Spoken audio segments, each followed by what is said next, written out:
That's hilarious. You should be live, yes. I am? Hi, I think I'm live right now.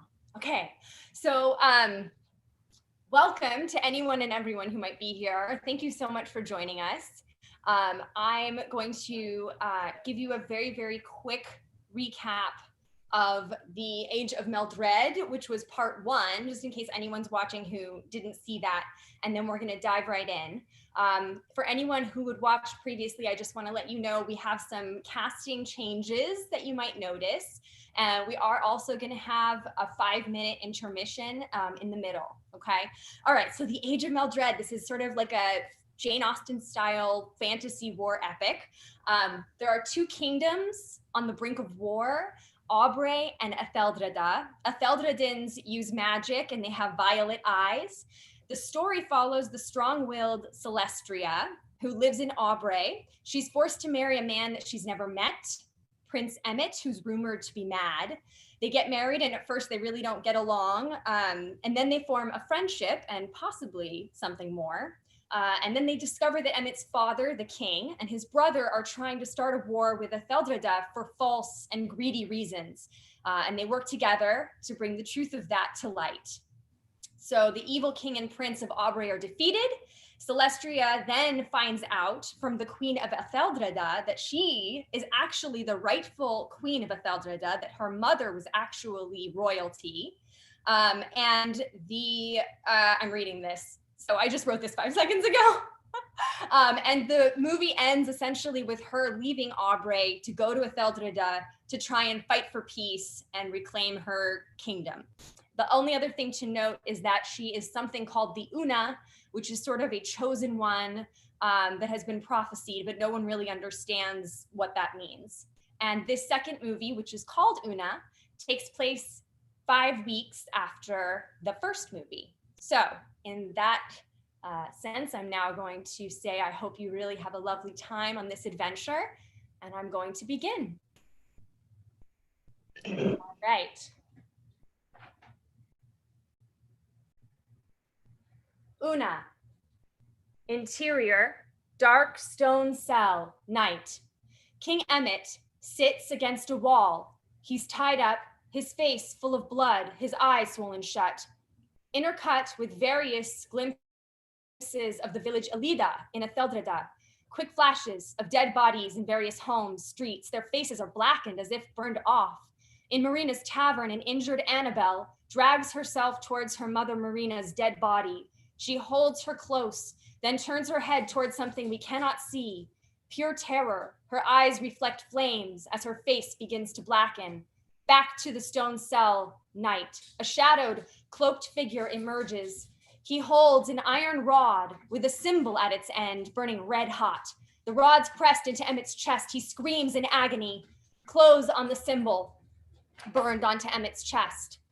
A second cloaked figure appears, holding a sword. His face is also hidden as he stabs Emmett straight through the heart. Jump cut to Celestria's chamber, palace of Etheldreda, night.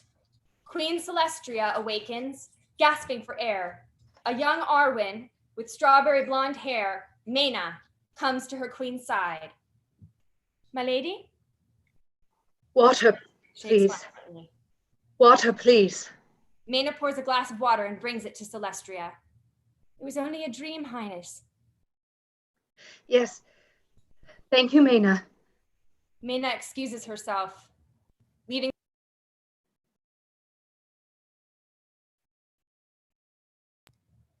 Interior castle of Etheldreda, sunrise. Celestria walks down an empty passageway. Her eyes remain hazel, though other Etheldredans have violet eyes. She opens a door, but it slams shut, making a jarring sound. Shaken, Celestria thinks for a moment. It's awesome. The door opens. Interior dining area moments later. Celestria is surprised to see one of her advisors, Patrick, eating breakfast.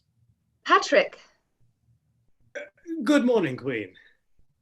I keep forgetting about secret passageways and spells that open doors. They are for your own safety, madam. I'm surprised to see you here. The sun has barely kissed the sky. I knew you would be here. Did you? It is known around the castle, Highness, that you rarely sleep of late. How can I sleep? I see it, Patrick. The people of Meldred suffer, to no fault of Kiana. But this war, the hatred it has conjured, is not gone. The war has been over for 5 weeks, madam. I think your visions are closer to nightmares. Kiana knows as well as I do that my nightmares are rooted in something genuine. The war is over. Our troubles are not. You of all people should know that battle with swords and spears has little to do with the battle of magical folk. I cannot stop thinking of Alida. This is what I wish to discuss. The affair to which you're alluding, 6 days ago. That incident, though indeed tragic, had nothing to do with Aubrey. Aubrey! I confess I am jealous of Aubrey. Parties at palaces every night, I hear. Majesty, you and Emmot are still... Do not concern yourself with what Emmot and I are. My duty is to my people. I am queen. There are few who object to that, Highness. It is those few who frighten me. As the Queen, Celestria, there is no room for fear. Celestria beams. She and Kiana have become quite close. Good morning, Kiana. Finish your breakfast, my dear. We can have our lesson a little early this morning. Exterior Palace of Meldred, the gardens, later that morning. Celestria and Kiana sit together in a beautiful garden between the palace and a surrounding forest. Celestria focuses her attention on a rock. Close on the rock, it explodes violently into 1,000 pieces. Celestria continues to stare. Close on the rock again. It hasn't exploded. That was merely in Celestria's mind. Lilamo. The rock pathetically breaks in half. Would you believe me if I told you that went differently in my mind? Your visualization technique is feeble. You utter those words as if I do not try. Why do you think I give these lessons? To catch me up on a lifetime of living elsewhere. These are not trivial spells I am teaching you. They're incantations that hold an immense amount of power. The common Etheldred can plant a flower in sand and make it grow. But they could never grasp a decoy toa the way you must. When can we tell them? Not yet. I have been here a short time in comparison to you, but I love this land. We must tell them. Tell them what? That the horror they believe to be myth is in fact a danger to them in this very instant? That their prior queen led them to this dire place? You could not have known. My vision is not strong like yours, but I should have anticipated. I do share a fault in this, and nothing you say can alter that. They deserve to know. Yes. But what do you think that kind of mass hysteria would do to our people? I beg of you to wait, Highness, until we know more of the situation. I've asked you not to call me Highness. Not you. I will heed your warning. And you're certain the deaths in Alida were a decoy? Do you remember what was done to the victims? Intercut with interior village of Alida 6 days ago. Flashes of various dead people from Celestria's nightmare. Included in this vision are the dead bodies of Annabelle and Marina embracing each other on the floor of their tavern, which is on fire. They seem to have died without a fight, frozen in place. Their faces were black. Their index finger and middle fingers cut off. On the right hand. There is a book in the palace library I should like you to read. Interior Palace Library. The library is enormous, with high vaulted ceilings and thousands of volumes. Celestria reads a book on Erikoan magic with drawings of the victims. Particular practices with Erikoan magic. Rituals and methods of killing are sacred and must be strictly adhered to. Their overthrow always begins with a single village being sacrificed. So it has begun. What do they want, Kiana? A new world, I imagine, without you or I in it. Why then is the decoy thought to be a myth? Over the century, the story's too brutal to comprehend, turned into myth. There are very few people who believe it was real, know how close it came. How close what came? The end. Celestria turns the page. A symbol is drawn with the caption, "The Mark of Erikoe." Jump cut to the dark room, that same symbol being burned onto King Emmet's chest. Back to the library. Celestria, what is it? I recognize this symbol. It says here it is used in a Purian ritual. The ritual of a human sacrifice to give strength before a great battle. This battle will be nothing like the Battle of Meldred. An army of thousands can do nothing against even one Erikoean sorcerer. The only force against it is Erikoean Toa. There are 2 of them. What? 2 sorcerers. I have seen. And we must find them immediately. Celestria, what are you hiding from me?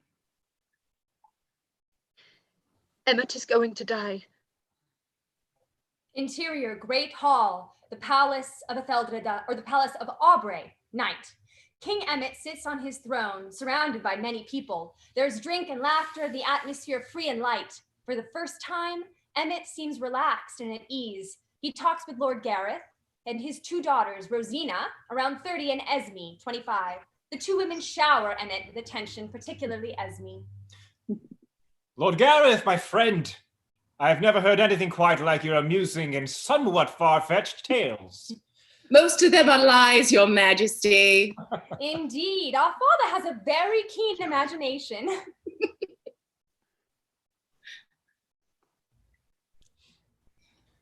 Thank you for your kind words, good king, even if you now must take them back.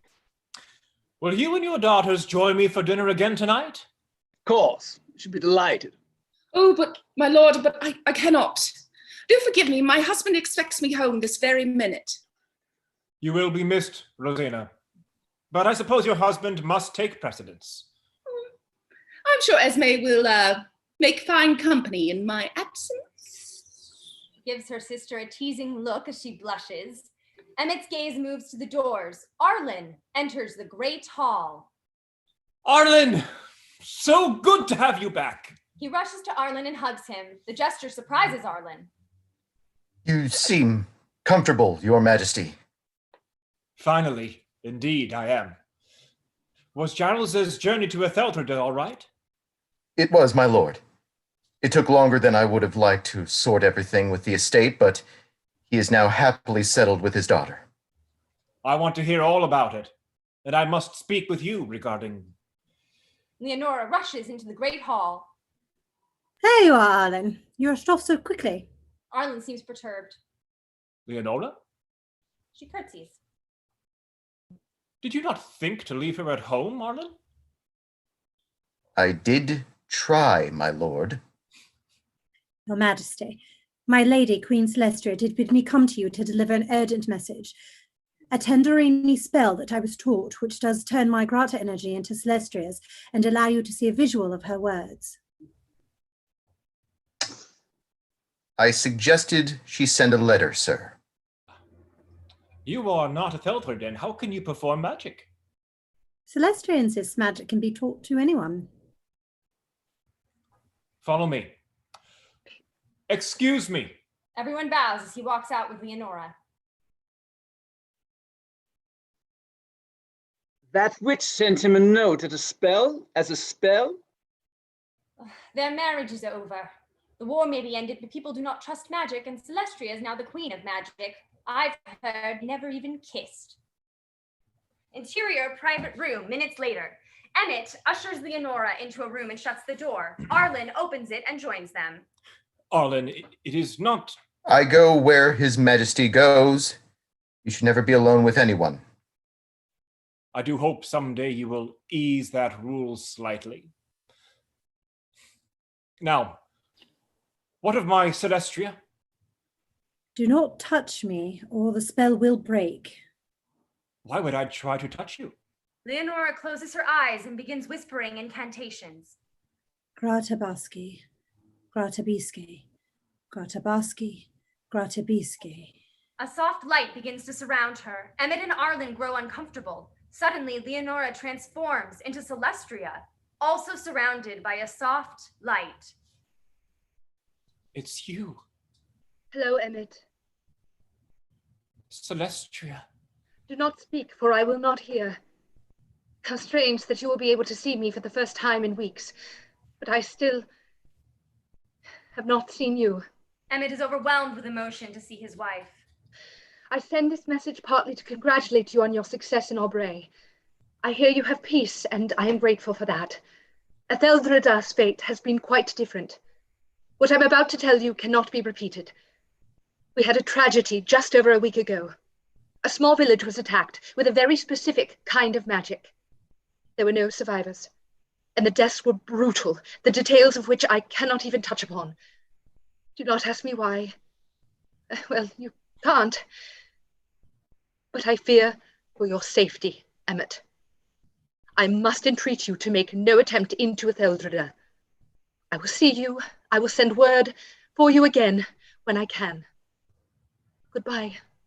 Celestria transforms into Leonora again, who falls to the ground exhausted. Arlen rushes to her. I'm all right, only tired. She was so cold, as if I am a stranger. She has much on her mind, King Emmett. I beg you not to take the matter personally. She is my wife. Is it not supposed to be personal? Arlen and Leonora don't know what to say. No matter. Leonora, you must return home. You may tell the queen that I will obey her wish. Since I cannot go, Arlen will... I will what? Escort Leonora home, of course. Emmett leaves. Arlen turns to Leonora, who smiles at him. Arlen leaves her there. Interior hallway continuous. Arlen catches up with Emmett as they walk through the palace. My lord. What is it? You are walking fast, my lord. Do stop calling me your lord. Pardon me, my lord. Sir, your majesty. Apologies. What am I to call you? What do you need? Someone else to take Leonora back. You do not wish to obey your lord? Forgive me, but you seem to send mixed messages. They've stopped in front of Emmett's room. Arlen, I've made you head of my guard. Leonora is important to my wife, and if Etheldreda is in danger, that she needs Leonora back home safely. Now leave me to my chamber. Do you wish to speak about Celestria? Do you wish to speak about Leonora? She irritates me, sir. Why is that? Because, well, she seems to take a great interest in me. I do not understand it. Indeed. What a mystery. Was that sarcasm? Good, Arlen. You have lightened my heart tonight. I thank you. He opens the door to his bedroom and begins to enter. She's been out of your life for nearly 6 weeks, your majesty. Yet you are the happiest I've ever seen you. Emmett turns slowly to Arlen, his eyes deeply pained. Have you ever lived for another? I live for my kingdom, my king. I've One never day- thought of women. One day someone will find great interest in you, and you will respond. You'll awaken to your other half, as I did to mine. He goes into his room, leaving Arlen to his thoughts. Exterior Palace of Etheldreda, day. Celestria and her father Giles sit together by a pond near her castle. Giles's eyes have dark circles, his face aged with grief. She would have loved it here. Who? Your sister. Celestria takes Giles' hand, tears in her eyes. Sorry I could not help her. I'm sorry for a lot of things.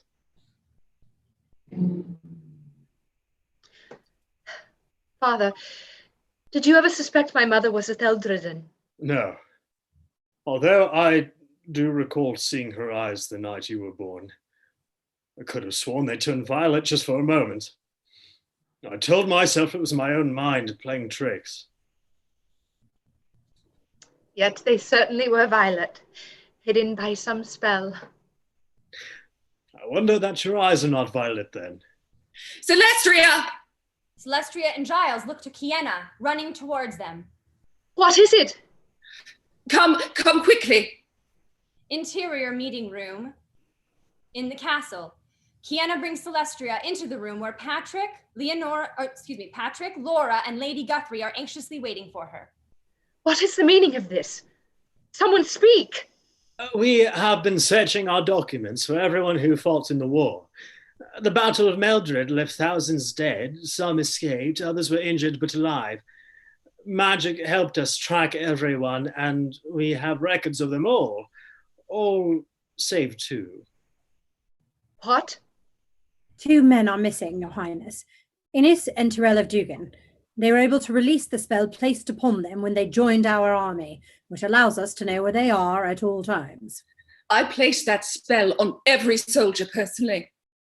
Only an exceedingly proficient Theldredin could release himself from it. 2. This was my concern as well. What concern? Whoever these Adikawayan sorcerers are, Celestria has seen them with her vision. 2 of them. This could also be coincidence. I think not. How can we find them? We have records that indicate the last man seen talking to them was a man named Connell of Alida. The village of Alida, where every dweller was recently murdered? Connell of Alida was not. How do you know? Because he is below. Everyone takes that in, looking uneasy. Can we trust him then? I am not certain. Why is he below? Again, Highness, I am not certain. Do you mean to tell me that we are holding a prisoner in my palace with no papers that explain why he is present? Connell was one of 76 deserters. Ah, punishment because he did not wish to be violent. I do not know his reasons, only that our laws are clear on what happens if you desert your post before you are relieved. Does he know about Alida? I believe his mother owned the tavern there. Take me to him at once. Interior, below Etheldredin Castle, evening. A guard guides Kienna and Celestria into the depths of below, the castle prison.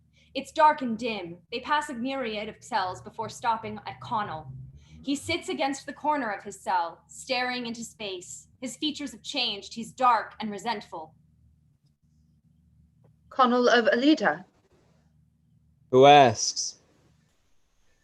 My name is Celestria Murin. The new queen. So you have heard. Those who live below hear many things. Open his cell and leave us. Celestria. You may also leave. What? If I am going to talk to him, I wish it to be alone. We will be just upstairs. She and the guard leave. Celestria comes into Connell's cell and sits beside him. No queen sits on the floor of a prison. I was not raised a queen. It is apparent. Celestria gently reaches her hand towards Connell's face. May I? Confused, Connell allows Celestria to touch his forehead. Jump cut to Marina's tavern. 2 weeks ago, Celestria has a vision of 3 armed guards standing at the door entrance. Connell's younger sister, Annabelle, stands at the door, their mother, Marina, just behind her. How many times must I repeat? Cornell is not here. Step aside or we will make you. Darling, He has not come home. We fear he is dead. The guard extends his hand. His eyes turn green as Annabelle flies back, falling to the floor. The door is now wide open. Marina runs to her daughter as the guard enters. I feel his essence. I know where he is. Back to below Etheldredin Castle, present. Celestria takes her hand away from Connell. How long have you been here? I cannot tell. Have you heard anything else? What else? Anything? I have done nothing wrong. I did not desert, I was helping another. But you did not give me a chance to explain before you dragged me below. You forced me away from my mother and sister. I saved your life, and I'm sorry for it. I saw them in my dreams. What? I need your help. Can you remember Innis and Tyrell of Dugan? Brothers. Horrid, violent fellows. Always reading, talking to themselves. Saved my life. To what are you referring? Who did you see? Forgive me. What did you do? Nothing. But I believe Innis and Tyrell have done something unforgivable. A decoy. A takeaway magic doesn't exist. A decoy magic killed 119 people in Alida 8 days ago. Connell sits up straight, his eyes wide. He can barely get his words out. What of Marina's Tavern? There were no survivors. Connell gets up and faces the wall. He starts pacing. You lie. We made certain that every villager was accounted for. Connell drops to his knees in the corner. I wish I could. Stop. Please. Connell begins to cry. Celestria closes her eyes and concentrates hard. When she opens them, she's holding a pill in her hand. Eat this. Will it kill me? No, Connell. It will free you. He eats the pill and turns invisible. Celestria appears to be talking to herself. This magic will wear off. My advisors fear letting you go because we need you. But I want you to go to Alida and see the horror for yourself. I warn you, it will not be easy. Indeed, I would advise you not to venture near Marina's Tavern. I assure you, there were proper ceremonies for everyone. Their ashes are buried just north of town, at Cresthead Peak. And Connell, nobody else knows Adika is back. How do you know I will return? I don't. But if you do not return, you will still be prisoner, in hiding, until caught and returned below. If you come back, I will grant you your freedom. The cell door opens and closes again. She knows Connell is gone. Exterior, Black Forest, evening. Arlen and Leonora ride a gleft through the Black Forest. This forest is neither Atheldrada nor Aubrey territory and has a frightening energy. Leonora is in the middle of talking.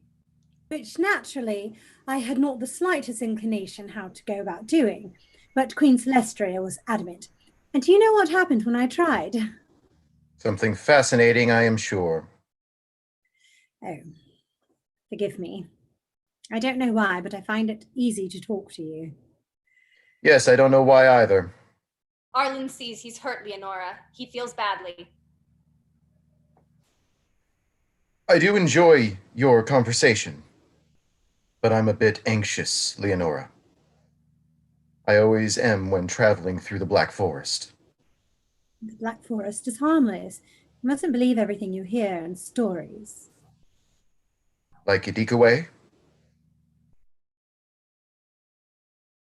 I thought I heard something. You mean besides my talking your ear off? Yes, besides that. Don't worry, Arlen. I'll protect you. I believe it is the other way around, lady.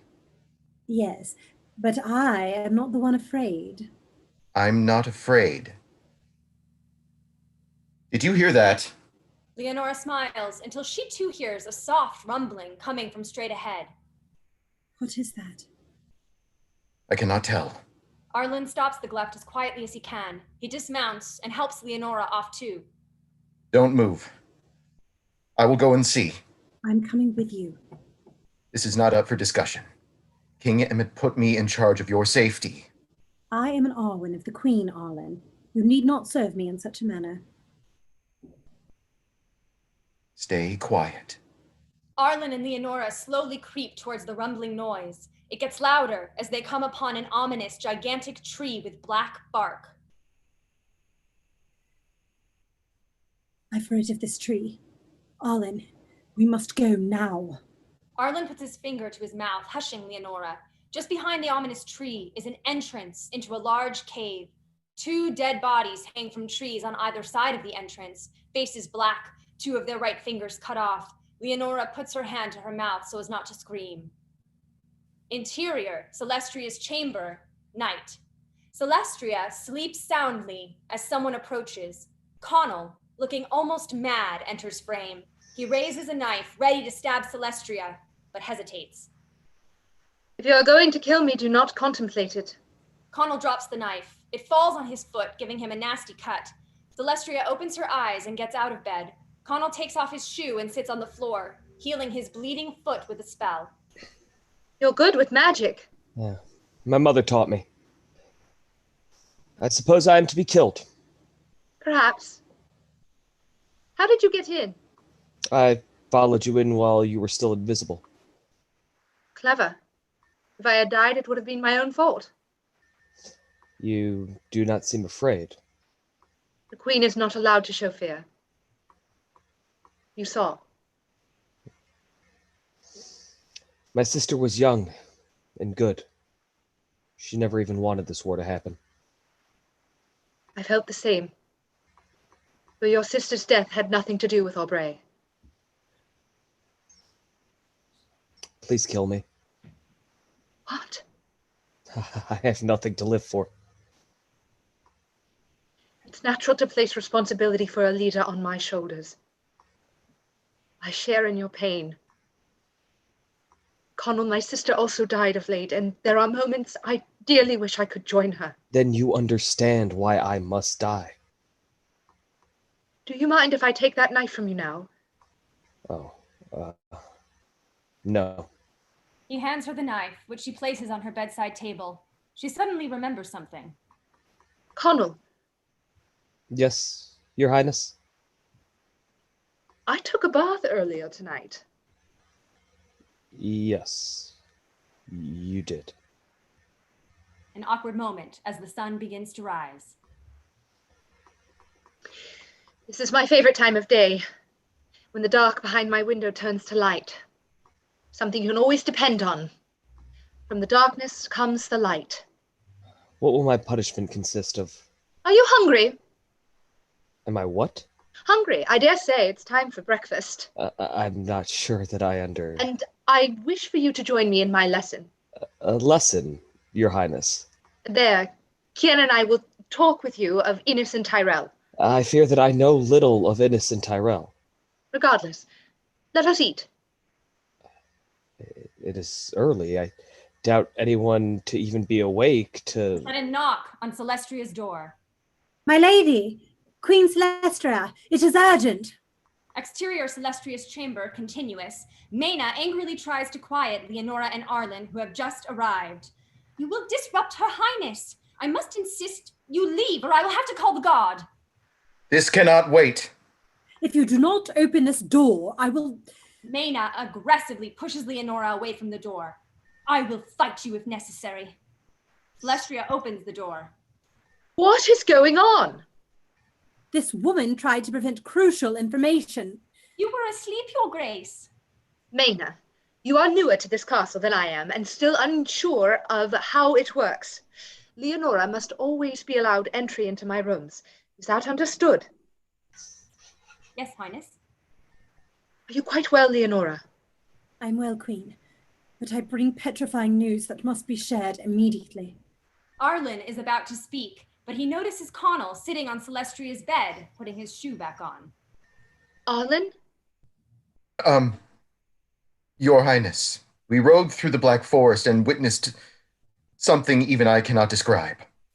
I can. My lady, you have encouraged me to read much literature on Iroquoian magic. I have. There is an Iroquoian chamber in the Black Forest. Are you certain? How close is it? Not even an hour from this place, from the palace. No. Leonora eyes Mena suspiciously. Mena, you should not be hearing this. But I must know more. Leave us, now. Yes, Your Highness. Pray excuse me. She quickly rushes off. Connell comes to Celestria's side. That was odd. Who, may I ask, are you? Arlen, this is Connell of Leda. He is my new head of security. Connell is as surprised as Arlen to hear this news. I see. Perhaps we should discuss this somewhere else. Yes. Leonora, go and wake Kiana. We will discuss this outside.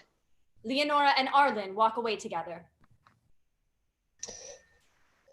Did it escape your notice that I tried to kill you?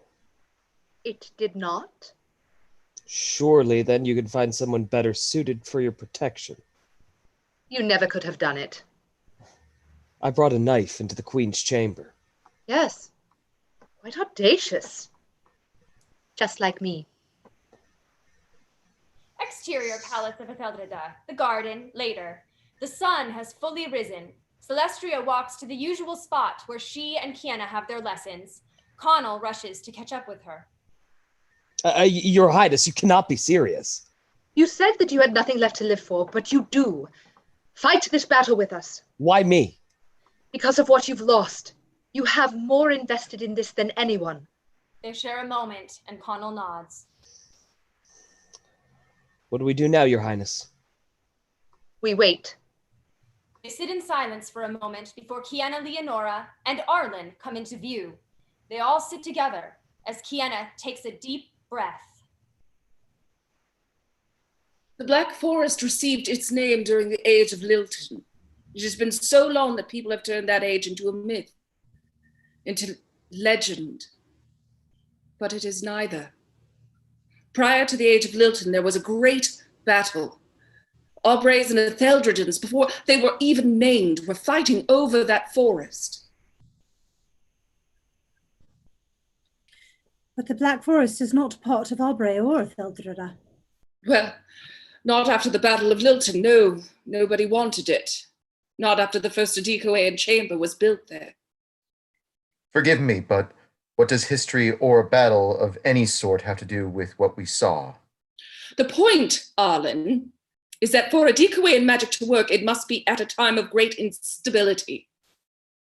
The Battle of Lilton was the last time Adicoean magic was performed. And we have recently had the Battle of Meldred. Precisely. That's why Innes and Tyrell were so desperate for violence. What do they want? Adicoean magic is simple to comprehend. Performing it, however, is nearly impossible. It is an intense form of spells and incantations that present its possessor with the utmost power. The same thing that King Ronan and Eric want, an absence of empathy.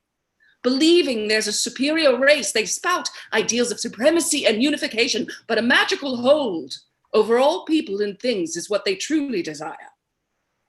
And these Adicoeans have further motive. The last time that they tried this, they failed. Where did they come from? It does not matter where they came from. The universe works in cycles. It matters only that they are here at present.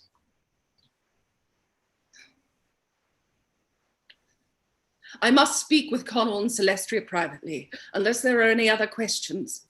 Why did the bodies look that way? Something about the magic causes their faces to turn black. That does not explain the fingers. I do not know everything. A disconcerting thought. Arlen and Leonora get up to go back inside. Arlen, are you for Bray? I am, Highness.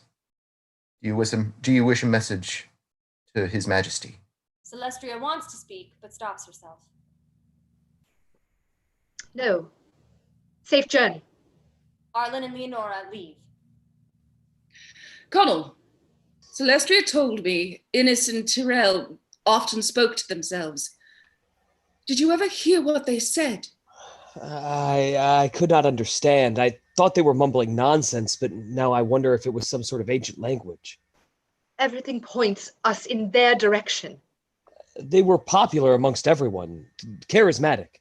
Spoke vaguely of a cousin, but no other living family. Also, extremely violent. The Arwen I tried to save was murdered by Innis, and not during any battle. Arwen? Celestria senses something significant, but Kiana disrupts her thoughts. Many of Eldredens may be violent, but what concerns me is that they were able to remove the spell I placed them under. I'm going to meditate. Perhaps I will see something. Yes, go. Tomorrow's lesson will be in the library. What? No rock splitting? Not tomorrow. Interior Celestria's chamber that night. Celestria takes a bath. Leonora sits outside of it, combing her hair. May I speak plainly? Always. There is something about Mena that I do not trust. Oh? I cannot put my finger on it, but I feel she's hiding something. Very well. I will keep your words in mind. Thank you. Should you not also consider visiting Aubrey? I cannot. You wish for Emmot to make the first effort. I cannot leave home with what is upon us, that is all. Your Highness, the very origin of your marriage does not allow for Emmot to act freely. You are both afraid, and so you both do nothing. You should not have travelled through the Black Forest, Leonora. It is the quickest way. Yes, and dangerous. You are dear to me. With Sabine gone, my heart cannot endure any more loss. No harm could come to me with Arlen there. I do believe you like Arlen, Leonora. Leonora blushes as she continues to brush Celestria's hair in silence. In the library the next morning, Celestria finds Connell reading a book. How long have you been here? This is fascinating. What is it? I've been searching what your library has on bringing people back to life. There is an actual spell for it. What? She sits by Connell and starts reading with him. Peely. The Peely spell can bring a loved one back to life. It even has the incantation and all the necessary procedures to... Did you read the warning? Connell and Celestria face a stern Kiana. I was only... You have no idea what's at stake. You must never, ever try to bring anyone back to life, especially a loved one. Why not? Because if you are emotional and you get one syllable, one accent, one letter minutely wrong, there is a transference. What? A good Peely gives you the dead person's good qualities. Bad Peely can be detrimental. It gives you their negative qualities, karma the person accrued. A darkness you cannot imagine. And there is never an insurance of whether or not you will get a good Peely, bad Peely, or both. That doesn't sound too awful. Either Peely changes the core of who you are. That is too much of a sacrifice.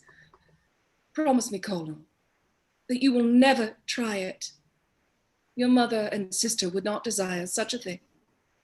Connell, feeling all hope drained from him again, puts the book down. Kiana walks to a bookshelf. Now, I am certain I saw this here yesterday when, perfect. She takes out an old book. Celestria, you ought to read this. Celestria takes it and reads the title. Natirika Wask. Yes. What does it mean? It is the most powerful form of a decoy Toa. A decoy battle. Etheldreda herself was the only one who ever mastered it. How can you imagine I could possibly compare to her? Because you are the Una. Natirika Wask deals with energy manipulation. Energy is your weapon, stronger than any sword. It is called an Irawa. Your right hand, or execution hand, holds the Iroha and attacks with it. Your left hand, called the defense hand, uses mental spells which defend yourself from your opponent. Mental spells? Nothing is spoken aloud. This is about intuition, defense. The spells are most vital. Every part of me detests the war with a Bray, and yet you desire me to learn how to kill another? I admire you, but you must face your fear. Our future depends upon it. It is not a fear, Kienna. We can discuss this later. The only thing you need to know, you need now, is to read and memorize. She leaves. Celestria feels badly for snapping. Highness, I understand you. Though I began in favor of the war, I soon came to see it as heartless and without reason. But this is different. This is truly defending your people and what they stand for. I wish I could see things as clearly as you do. Celestria, do you want to stop them or not? Celestria cannot answer. Interior Emmett's chamber back in Aubrey. Emmett sits on his bed, staring at the floor. Arlen stands near Emmett, looking distraught. I was right to tell you. Of course. But you have no proof other than his being in her chamber. He was putting on a shoe when the door was open, but otherwise you are correct. There is no proof. Enough. This is long overdue. Interior Celestria's chamber, day. Celestria sits by her window, holding the book. She mentally tries an incantation, nothing happens. She intensifies her concentration, looking in the book again. It reads, Benica of Crescent Moon, defense spell to block Idioa, produces pale blue light. Celestria practices again. A small, bright blue light fills the palm of her hand. Celestria keeps her eyes closed as the blue light greatly intensifies. A knock breaks her concentration. Yes? Connell opens the door carefully. I have distressing news. Yes, what a surprise. How distressing. I think you should come with me. Interior hallway, later. Connell leads Celestria to a door. On the other side, someone is sobbing. Who is that? Interior that room, continuous. Celestria opens the door to find Mena in hysterics. Kienna is with her. What is this? I'm sorry, Highness, please. What for? I didn't know. I swear I had no idea that innocent Tyrell, that they were capable, but they are. They're my cousins. Raised me when my mother died. Cousins? The timing of your arrival was suspicious. She was highly recommended and passed all needed requirements. It must have been their magic. No, I wanted to work at the palace. I always have. To live in a safe environment where I could find a way up in the world. You don't know where I come from, Your Grace. What I've been through. I do confess Tyrell finally agreed to allow me to work here, but under the pretense of furthering my place. But that was not his true intent. So to what end are you here? Your Highness, I am no spy. They know I would never do their bidding, their dark bidding. I believe they only meant me out of their way so that I would not see. I am no spy. I sense no lie in her. I cannot condemn her to the same fate as my mother until we know more. Mena, will you tell me everything you know? Mena takes out a letter from her pocket. They invited me to visit them. They say they now reside in the Black Forest, in the chamber. This is good news, is it not? If you're willing to take great risk, we can make it so. Yes.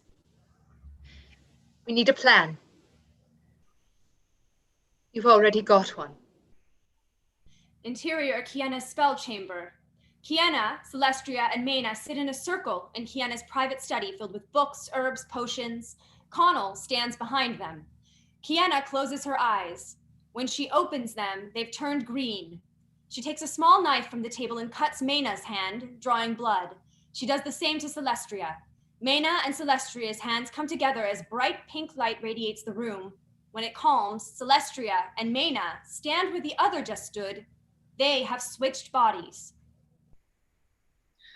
Celestria, try speaking. What shall I say? Her voice is also Mena's. Perfect. A bit frightening, really. Seems to have worked. Indeed it did. Mena, I want you to tell Celestria everything about yourself and your relation with Innis and Tyrell. This magic should be strong enough for her appearance, but she still must converse with two Decoean sorcerers as you. I understand. Excuse me, I shall finish preparations. Exterior the spell chamber. Kiana opens the door, and Connell follows her out. Can we trust her? In truth, I do not know. Will you teach me what you just did? The spell? Yes, if you wish it. I want to learn from you. Is the least I can do. And I will go with her. You cannot. Mena can write and explain that she's bringing a friend. They have not invited Mena to a tea party. They have invited her to a Decoean chamber. Kiana, I am her head of security. Do you want me to perform my duty or not? They know who you are. Perhaps that'll work in my favor. Exterior Castle of Etheldred morning. Celestria, now Mena, sits on a small cart that Henna heads, and Mena, now Celestria, Leonora, and Kiana have come to see her off. Celestria practices the same concentration as before. The blue light of energy shines intensely in the palm of her hand. You're getting better at that. What are you doing here? Didn't you hear, my dear? We're engaged. Are we? I wrote that we were to explain for Connell's accompanying me. I mean, you. I did not realize he was accompanying you. I mean, me.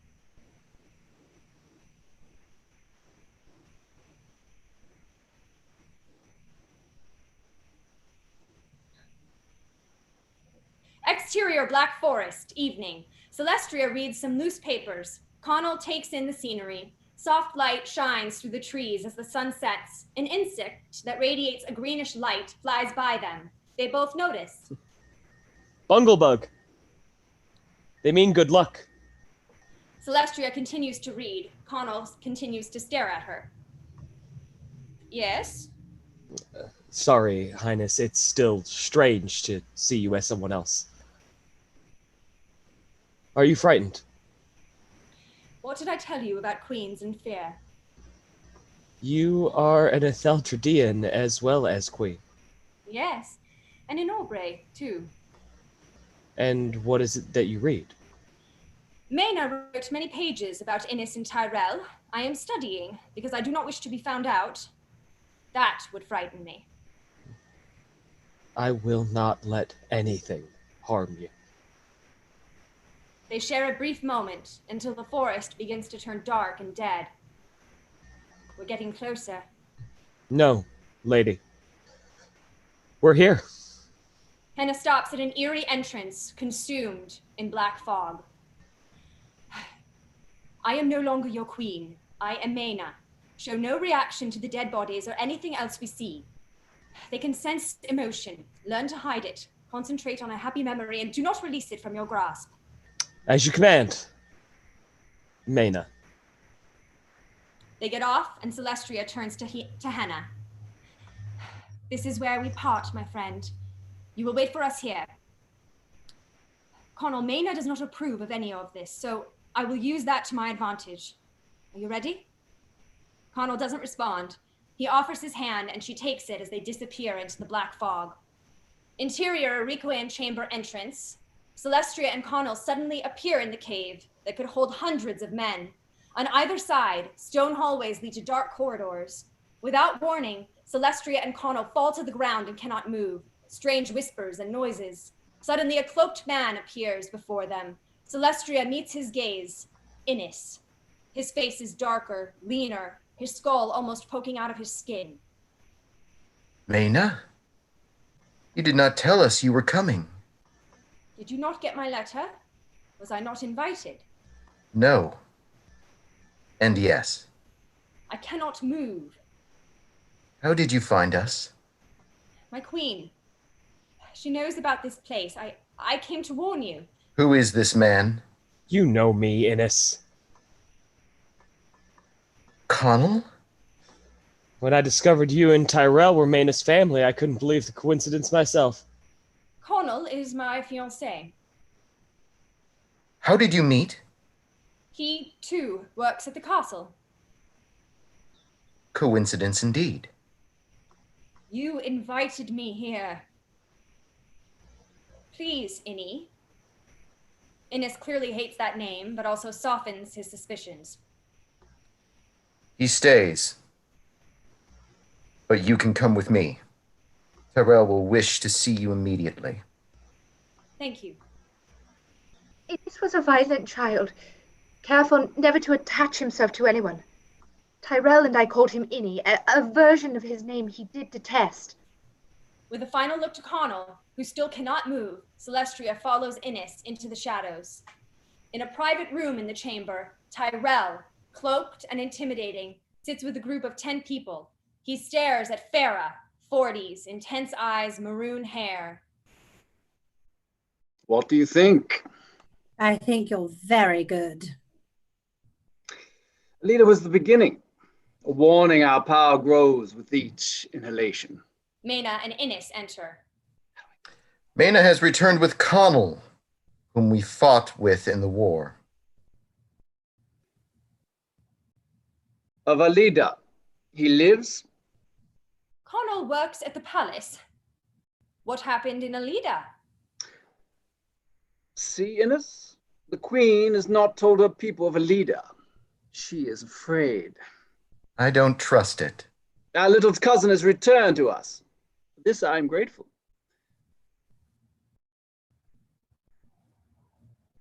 What are you doing, Tyrell?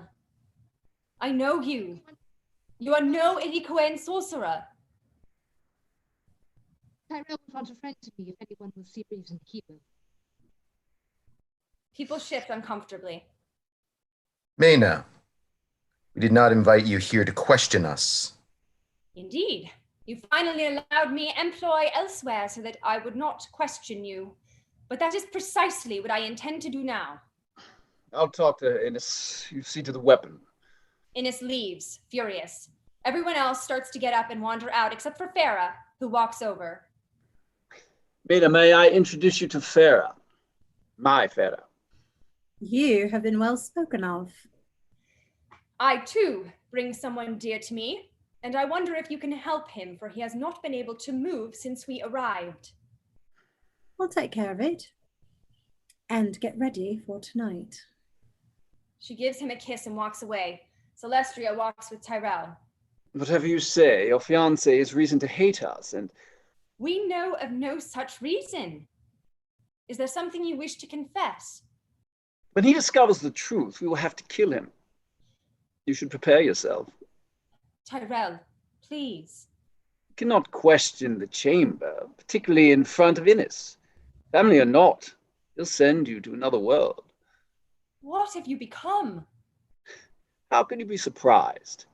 As children, you found our Idikwe studies equally as fascinating, if memory serves. Celestria pauses. She did not know this about Maina.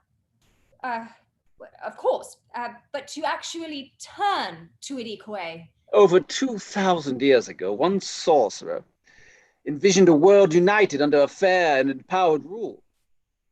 He threatened the entire existence of our planet, took everything for Etheldreda and her massive militia to defeat him. One man. This time, we have an army. You do? We do. This battle will affect more than just Etheldreda, and you are not doing it to unite anyone. Innis and I fought Aubrey just as your Connell did. We saw they need magic. We all need a form of magic that is fair for everyone. The royalty claim all the magical spells for themselves, leaving the common people to know merely how to clean or sew at the snap of a finger. We offer a magical utopia. A destruction to all who oppose. The royalty may be more advanced, but they do not withhold anything from their people. Do not you wish you could possess a deeper magic, Mena? Yes, I do. You spoke of a weapon? The weapon that would spread our power, used in a ritual of great sacrifice. The Porian ritual. Tyrell eyes her suspiciously. I have not forgotten what we studied, cousin. You have until tonight to decide if you are with us or not. You arrive just in time. Do join us at sunset. What for? The festivities. Connell approaches. Connor, pleasure to see you again. Tyrell leaves. It takes everything for Connell to keep his cool. You all right?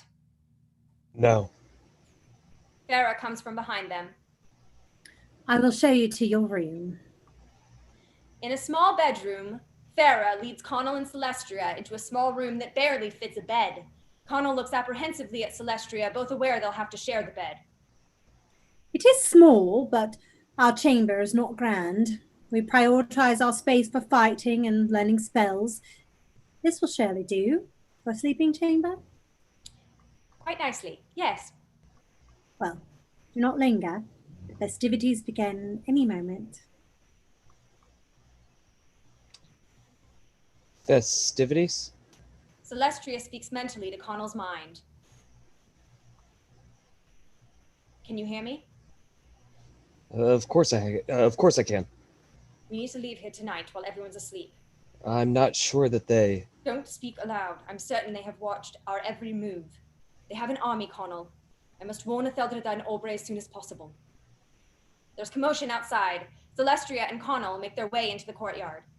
In the chamber courtyard, a platform sits on a particularly large tree. Farah stands upon it. Surrounding her are at least 100 people. From somewhere beyond, we hear a dark and overpowering music with a primal Celtic feel. Farah starts a tribal ritualistic dance. The black fog seems to dance around her. What's happening? Tyrell and Innis come up from behind, holding a goblet. Innis drinks. It begins. He hands the goblet to Tyrell, who also drinks. No one can hide truths tonight. Tyrell gives the goblet to Celestria and waits for her to drink. Hesitantly, she does so. Then Tyrell offers the goblet to Connell, who also drinks. Tyrell and Innis head to the platform. Connell and Celestria share a terrified moment as Farah begins to sing. Her voice is melodic, hypnotic.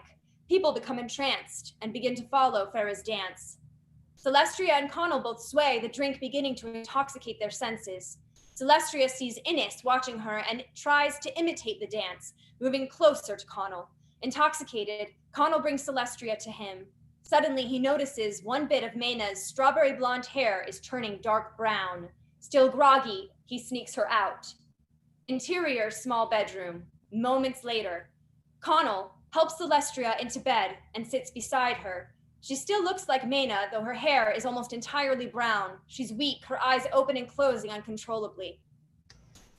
Are you well?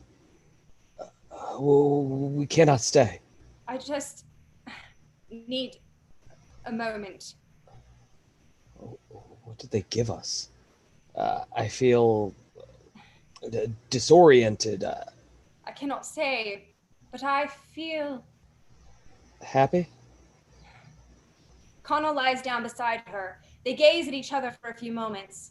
Suddenly, Celestria senses something about Connell, as if the drug showed her a truth about him. Tears come to her eyes. Payton. How do you know Payton? She touches his face lightly, gratitude in her eyes, though she can barely keep them open. Thank you. She falls asleep. Connell reaches his hand to Celestria's face, but stops himself. Queen? Celestria, you told me to imagine happy things, and I can only think of you. He closes his heavy eyes as Maena's features change, and she becomes Celestria. Interior, the bedroom the next morning. Celestria is fully herself, her arm over Connell, who sleeps soundly. She opens her eyes as 2 fingers touch the back of her neck. Her painful screams wake Connell. Innes, Tyrell, and 2 other men are huddled together. Innes takes his hand off Celestria's neck, but the pain lingers. Queen should not cry. Tyrell! Did you imagine we would not know? We have protection charms in this chamber you could not touch, even with your greatest spell. Highness, are you? These fingers are the most powerful things a man can possess. Why do you think we rip them off everyone we kill? Hatred pours into Connell's eyes. You knew about Alida. I promise you, Innes, it will be I, and I alone, who will make you pay for what you did to Alida. Maena is extremely concerned for you. If we see our cousin again, we will kill her. You may not wish to trust her so quickly. Maena knows much more than you gave her credit. What will you do? There's a very sacred way our revolution comes about. Its rules are strict. Where is your husband? While you are here with your lover. He's not The my... Purian ritual requires royal blood. What am I? Impossible, lady. Even should I wish it, the ritual only allows for magical blood. But I think you know that. You will never find it. I will hide it so far that... Emmot is in Etheldreda.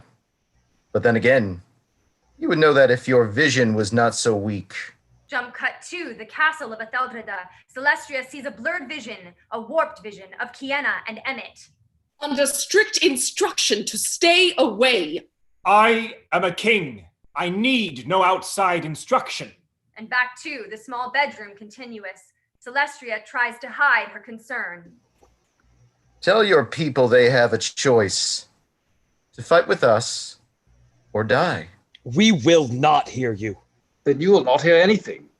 Tyrell puts his 2 fingers over Connell's left ear. Connell groans in agony. Oh! Oh! I wish you luck in hiding, Emmett. Truly I do. Oh, you're free to go. Celestria helps Connell, blood gushing down his ear. They slowly walk towards the exit. And we're going to take a 5-minute intermission, and we'll see you in 5.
All right, interior of Etheldreda, day. Kiana sits with Emmett, eating lunch. Kiana lowers her fork, a look of apprehension on her face. What is it? They have returned. One is badly injured. Emmett's up and out of the room in an instant. Kiana quickly follows. Emmett runs to Henna and the exterior of the Theldreden castle. Behind him is Kiana, Leonora, Arlen, Maina, Patrick, and 2 guards. Help Her Majesty! I am well, please. Connell requires your attention. His ear will not stop bleeding, and he cannot hear. I tried a Malian spell, but it did nothing. Let me see what I can do. But it is a Dikawayan. Just help him. Patrick and Kiana take a nearly unconscious Connell out of sight. Celestria sees Maina and turns to 1 guard. Take her below immediately. Your Highness? You are a dishonor. I will deal with you later. As Maina is dragged away, Celestria sees Emmett. I am absolutely furious with you. And yet... Furious with me? You should not be here, Emmett. I told you. Why? Why have you come? Why should I like to visit Elfedreda? I cannot possibly imagine. Nor I. No matter. You are a prisoner now. Oh, what? She walks inside, Emmett following, leaving Arlen and Leonora behind. That was quite the greeting.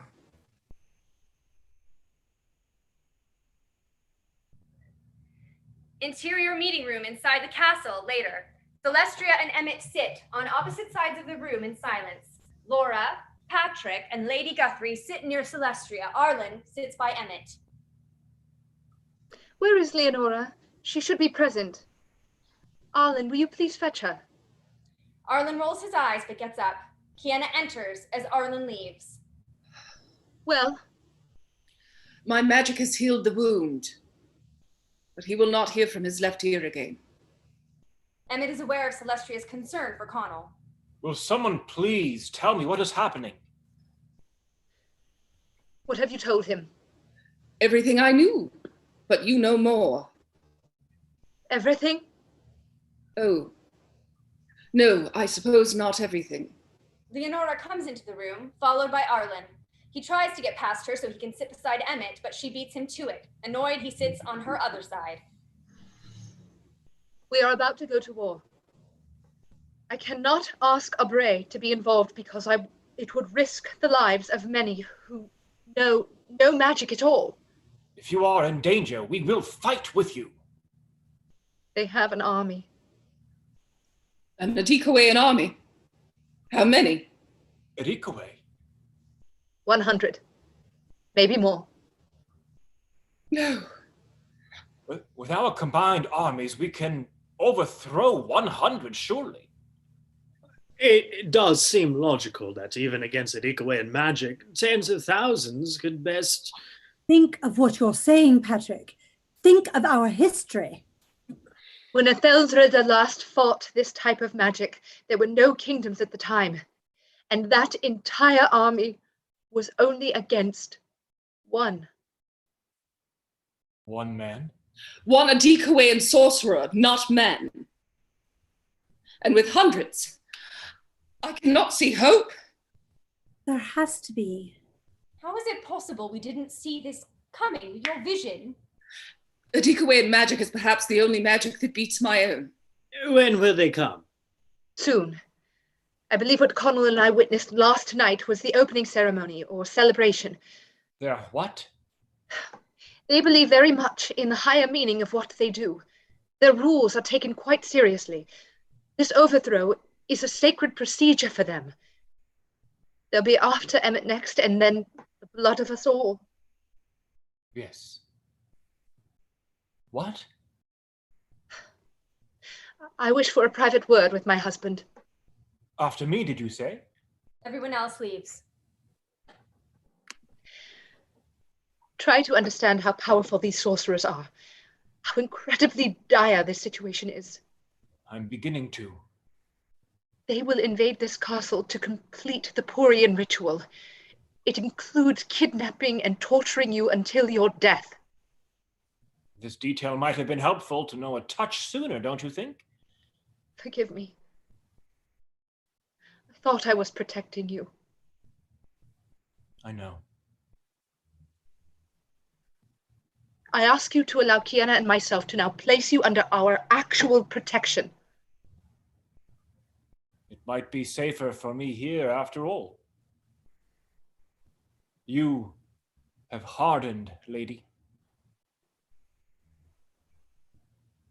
I've seen death. I've seen yours. You had a vision? Celestria nods slightly. Not all visions come to pass. I am stronger now than ever. Remember when I couldn't even go outside? How I've missed you. And I you. Kiana interrupts their moment. I apologize, but Connell is conscious, and he'd like to speak with you. Celestria gets up immediately. Emmett follows her, intending to join her in her visit. She looks back to Kiana. Do you know where my father is? In the garden, I think.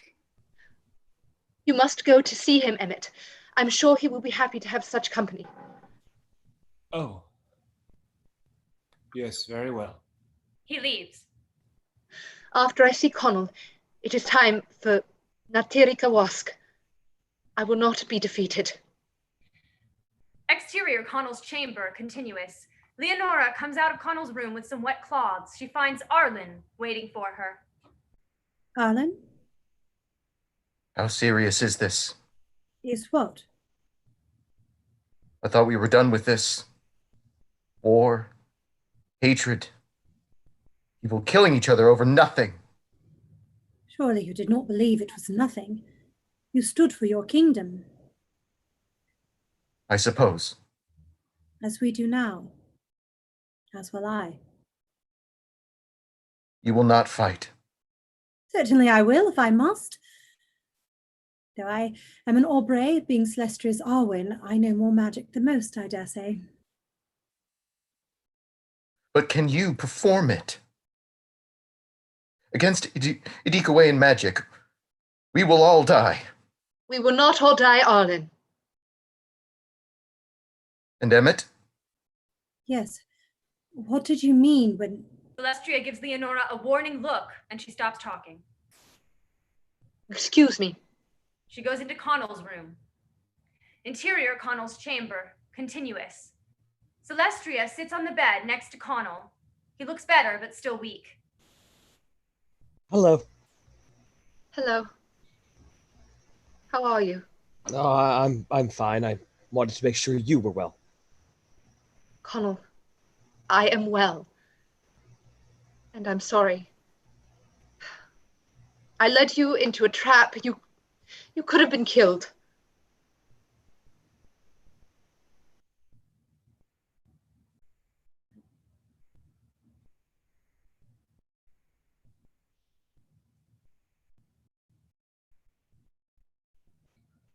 Interior, Mina's cell.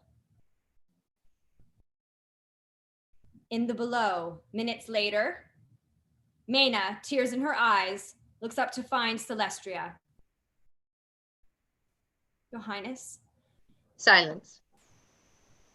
You lied about how much you knew, about your childhood. No, lady. I did conceal certain elements for fear of punishment. Oh, you will be punished. I am not one of them. No? I studied Iroquois as a child, yes, because my family taught it.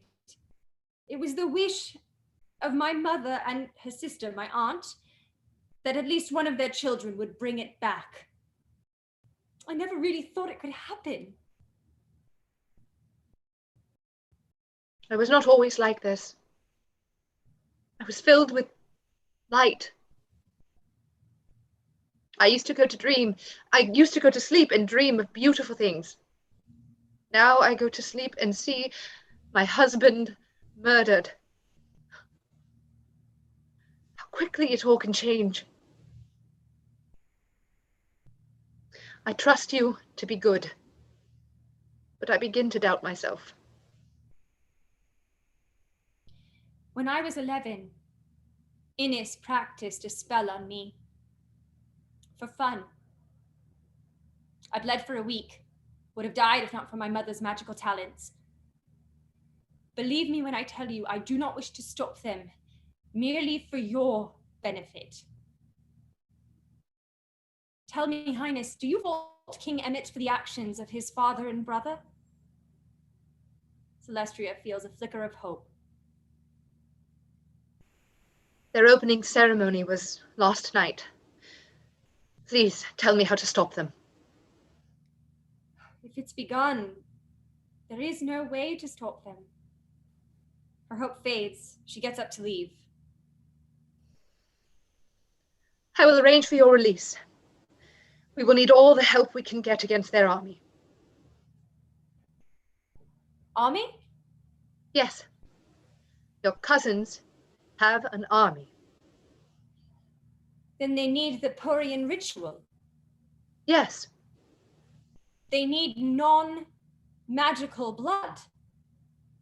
King Emmot? Yes.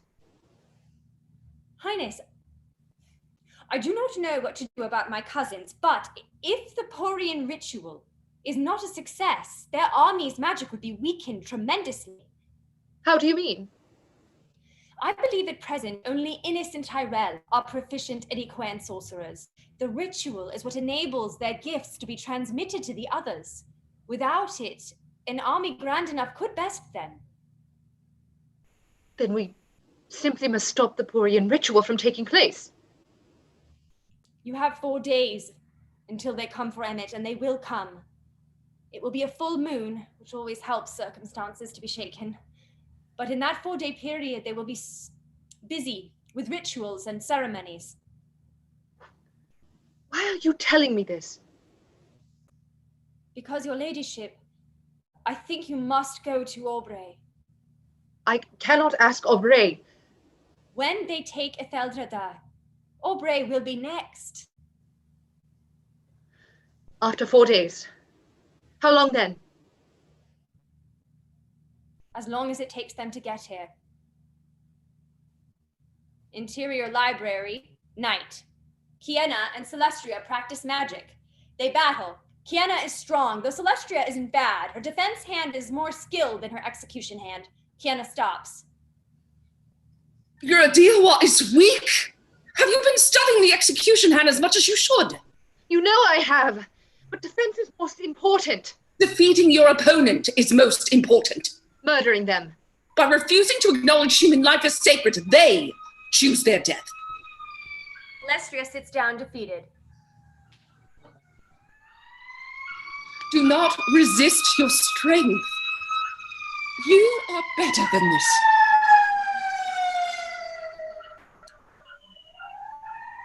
When do you leave? When there is daylight. Do you wish to rest? No. We go again. That's my girl. Exterior palace of Aubrey, 2 days later. 2 glephs ride toward the palace at a quick speed. They reach the castle, Celestria and Emmett on Henna, Arlen and Leonora on another. Everyone dismounts. In the distance, dozens of tables are set out. Emmett, is today the street fair? Yes. I forgot. Hayden used to sell apples there. Arlen? Arlen quickly comes to Emmett. Majesty, Tonight at sundown, we are holding an emergency assembly. The entire kingdom must be present, but especially those in our army and militia. You understand? I do. Thank you for everything you do for me. Arlen smiles. He goes back to his gleft, but stops suddenly and turns to Leonora. Well, are you coming or not? Leonora exchanges looks with Celestria and climbs on after him. You and I will aid Arlen in his task, beginning with the street fair. The street fair, later. Farmers and tradesmen from all over sell vegetables, meat, trinkets, clothing, any goods they have available.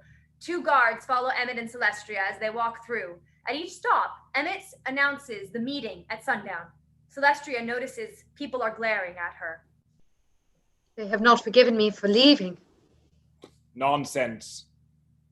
They hate Etheldreda still.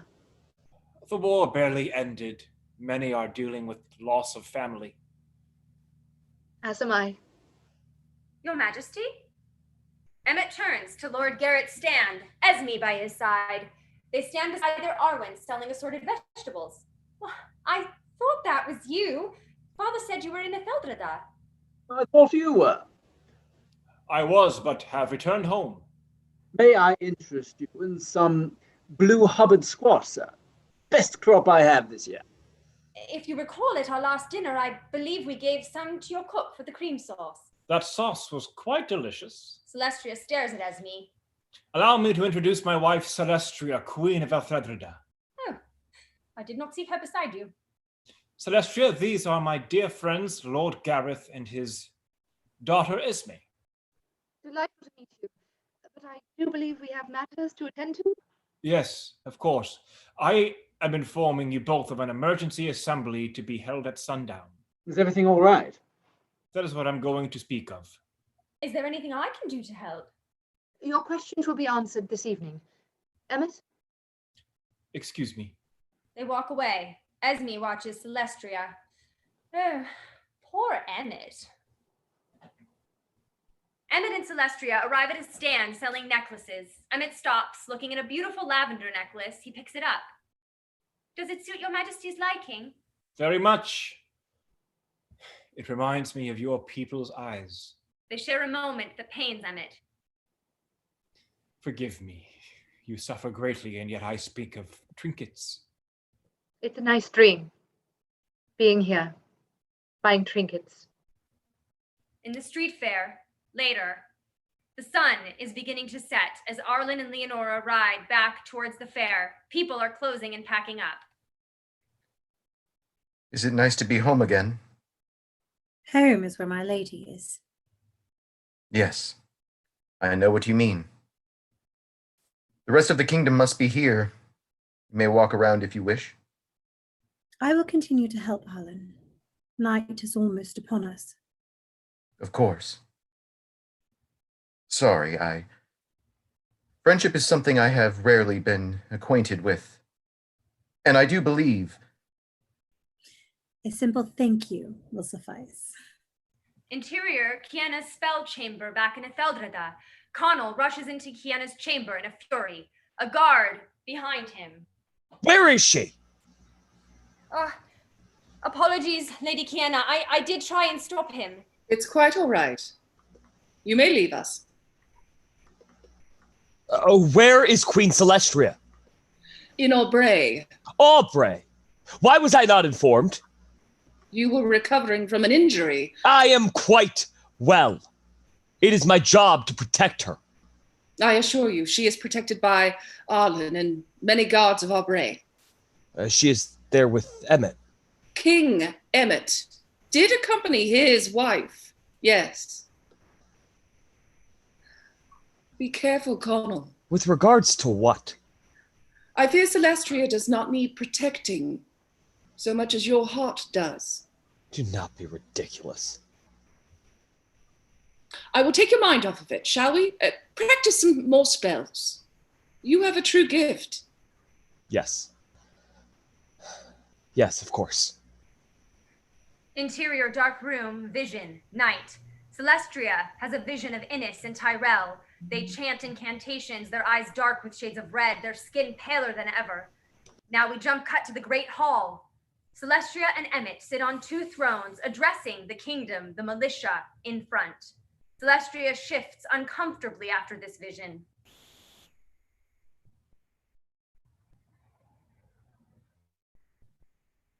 Emmett stops talking and looks to Celestria, who realizes she spoke aloud.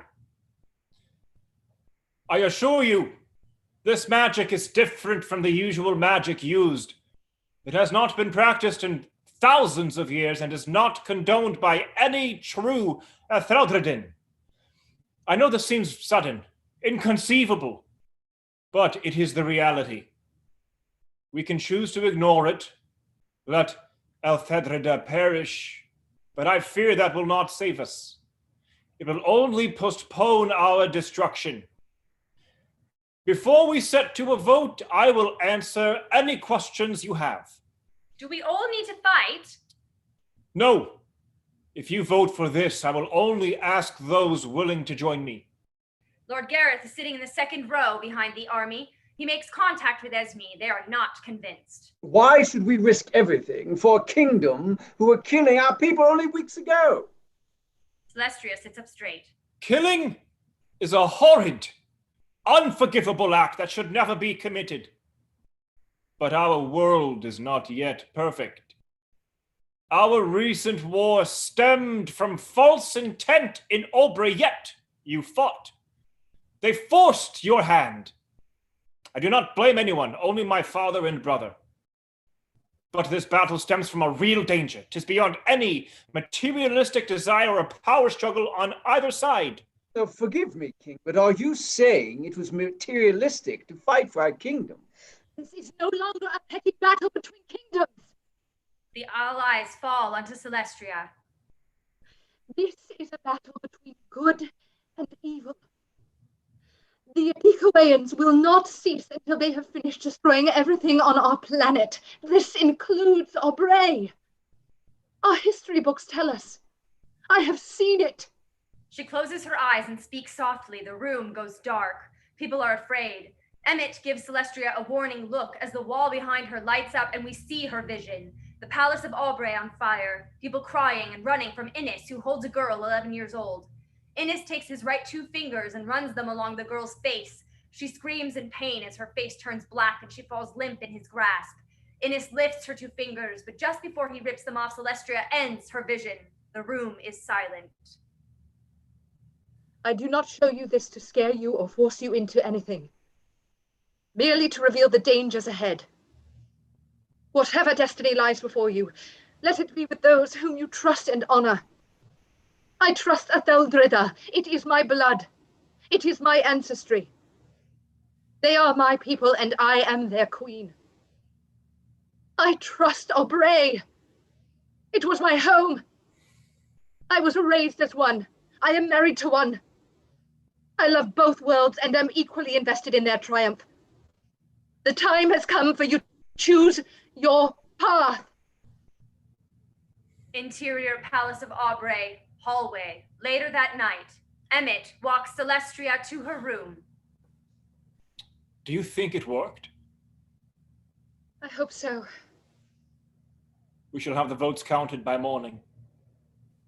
Thank you. I cannot tell you how grateful I am. There is no need to thank me. I owe you everything, Celestria. I have not forgotten what you did for me. What is that? You were the first person to believe in me, show me I was a true leader before I even believed in myself. I will give you that same courtesy so long as you need it. I give you full credit for your success. I wish you would as well. I knew you'd say that. They come to her door. My old room. I was so often miserable, but I'm happy to see it. It is just as you left it. An awkward moment. Well, good night then. You know, you don't... I don't? You don't have to sleep in your old room. Celestria is caught off guard, utterly surprised. Emmett takes her look as rejection. Forgive me. I'm quite tired and not thinking clearly. Good night, lady. Emmett. But Emmett is already gone. Interior Celestria's room the next morning. Celestria finishes getting packed. Emmett knocks and enters. She smiles at him, wanting to talk about last night. Emmett, I've been thinking, and I wanted to... Well, some have resisted. I do have a militia for you. Your words were rather convincing. Celestria takes the hint and drops the subject. Oh, I don't know that. It was my word. I don't know that it was my words so much as my presentation. Will that really happen? If we do nothing, most certainly. I must finish with the troops and our equipment. Go with Leonora and Arlen. I will follow shortly. Interior forest. A cart carries Arlen, Celestria, and Leonora towards Etheldreda. Celestria sits far back, meditating, while Leonora and Arlen sit up front. Arlen is annoyed. You seem happy. I wish that King Emmot would remember my station. You protect his wife. What greater honor is there?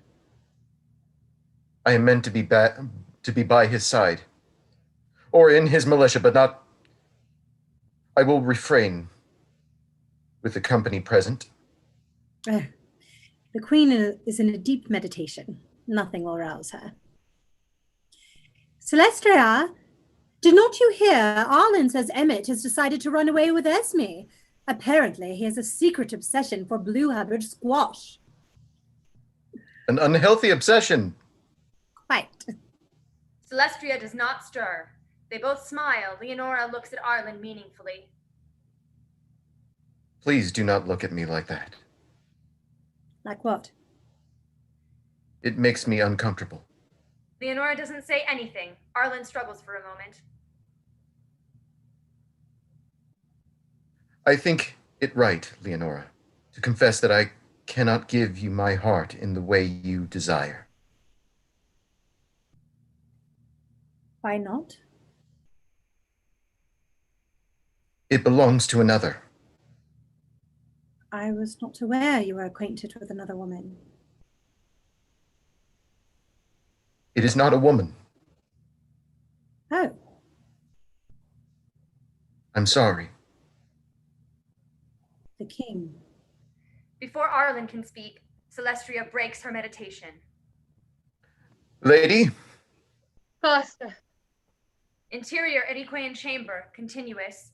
Innis and Tyrell sit on 2 stone thrones. Farah approaches. You called for me, lords. We're ready. Exterior Palace of Etheldreda, sunset. Henna pulls up to the castle's entrance. Kiana waits for them. Leonora gets off and walks away without a word. Connell approaches from the distance. He must be feeling better. They will be here at daybreak. Where is Emmett? We must talk him through. He is close behind, just a minute or two. The Porian ritual must be done in the chamber. Once it is finished, the rest will ride and be upon us before dark. Emmett's Gleft appears galloping towards them in the distance. You speak as if the Porian ritual is a certainty. Connell interrupts, finally close enough. How could I protect you if I know not where you are? You were unconscious. Oh, this is no laughing matter. Traveling with Emmett at a time like this, especially without someone like myself beside you? Like yourself. Emmett pulls up to them, his eyes on Connell. You know it is dangerous. Yet you left without my knowledge. I was concerned for you. But she had me. Yes, but she does not hire you to protect her. That is my duty alone. Connell leaves. Can you think of a reason why he should be so intense about you, Celestria?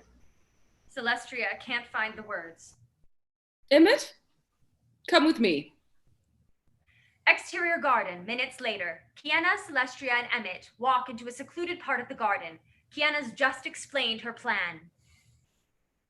Do you understand everything I've told you? I do. If I am to protect you, you cannot divert from any part of this. Do you understand? Kiana, I said I do. Kiana stops outside a beaten-down, small shed hidden amongst the trees. What do you think? It will do. Interior library, that night. Kiana and Celestria battle using Natitika Wask. Celestria is better.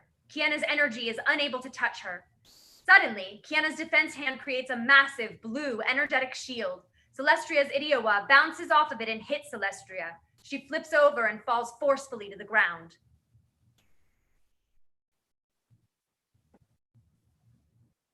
Celestria! And you said the defense hand wasn't as important. If a real Irawa touches you, It will feel worse than a sword to the gut. Yes, I know. Forgive me. Time is running out. Who rides to get Emmot? Sarah and others. How many others? I could not see. Then it is time. I will begin preparations. You? I stay. Thank you, Kiana. Kiana kisses Celestria's forehead and leaves. Celestria hears something. Afraid, she slowly walks to find Connell reading a book. How long have you been here?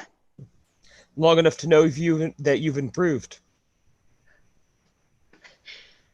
Does this mean we're friends again? What are you doing? Studying. Kiana has taught me many things. I dare say I'm a fast learner, too. She sits beside him, holding back tears. Evil cannot win if you stay strong. Even if they kill me? Especially if they kill you. I'm going to lose everyone I love. He touches her hand. After a moment, she pulls it away. Good night.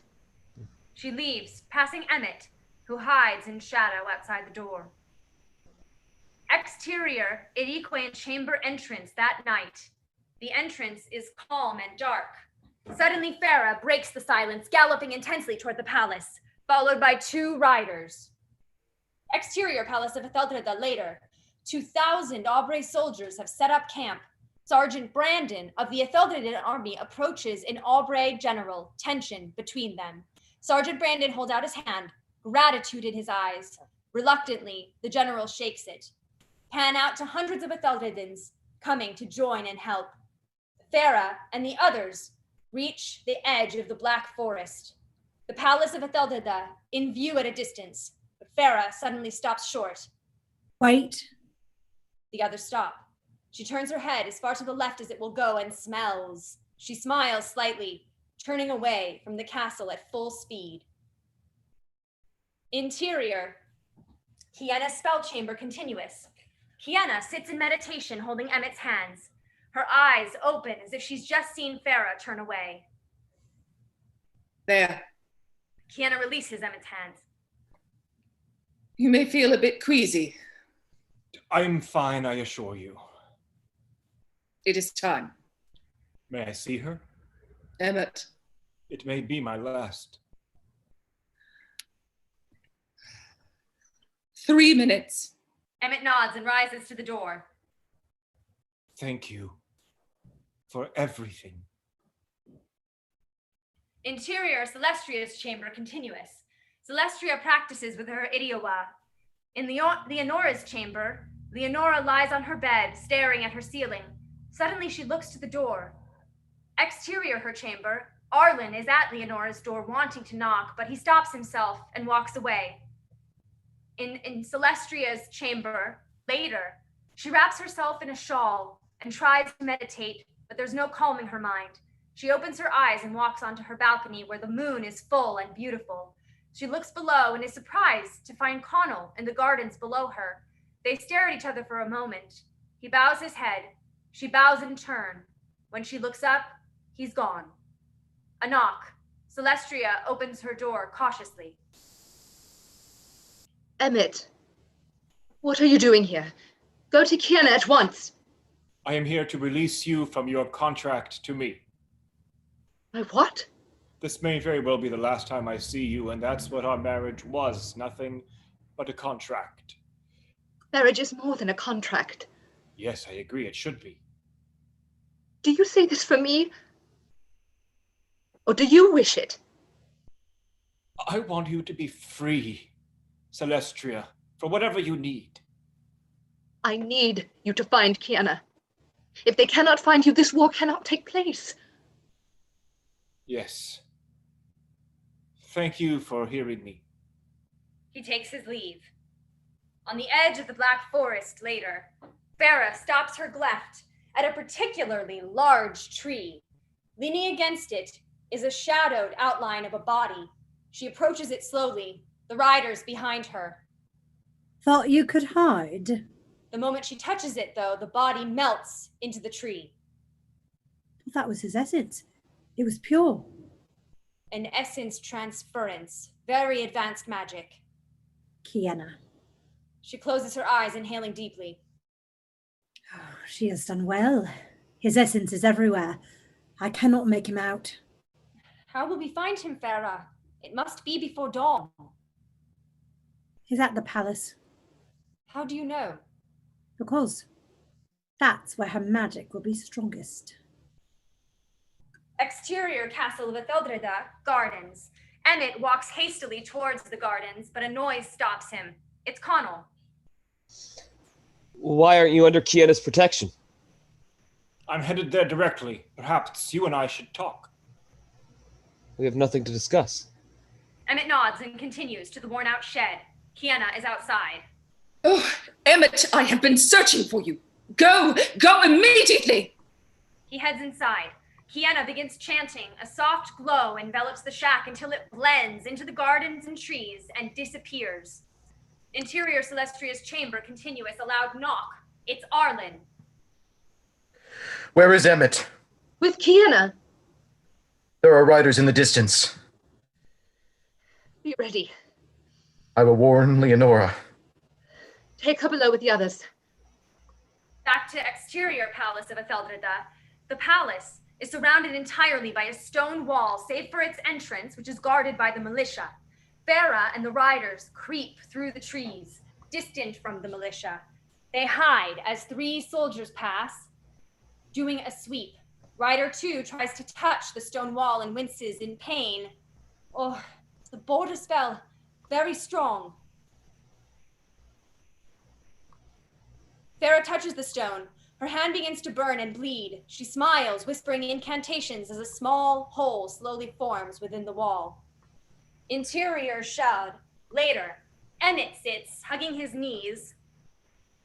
From behind, he hears a rustling in the leaves and slows his breathing. Exterior palace of Etheldreda, Kiana sits in meditation. Suddenly, her eyes open wide. Interior below, in the castle prison, Arlen leads Leonora downstairs. Mena, as well as many Arwen's women and children, are hiding. Make sure they stay safe. I will. And Leonora. Arlen. Arlen cries out. Kiana's voice is in his mind. Yes? Arlen? The walls have been breached. Our army lies on the opposite side of our intruders. That was the only way in. They found another way. Bring everyone immediately. Right away. He runs off without another word. Interior the shed. It's quiet. Too quiet.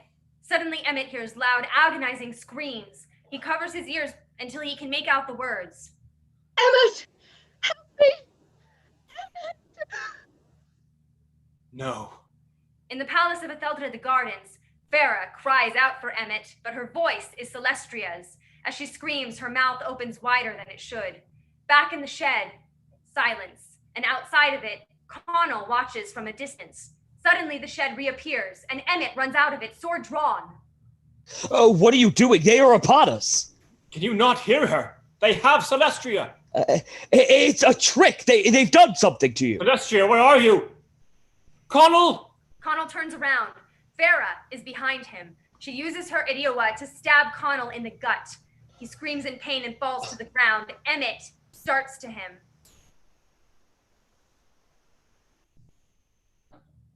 One of Farah's riders is almost upon Emmett.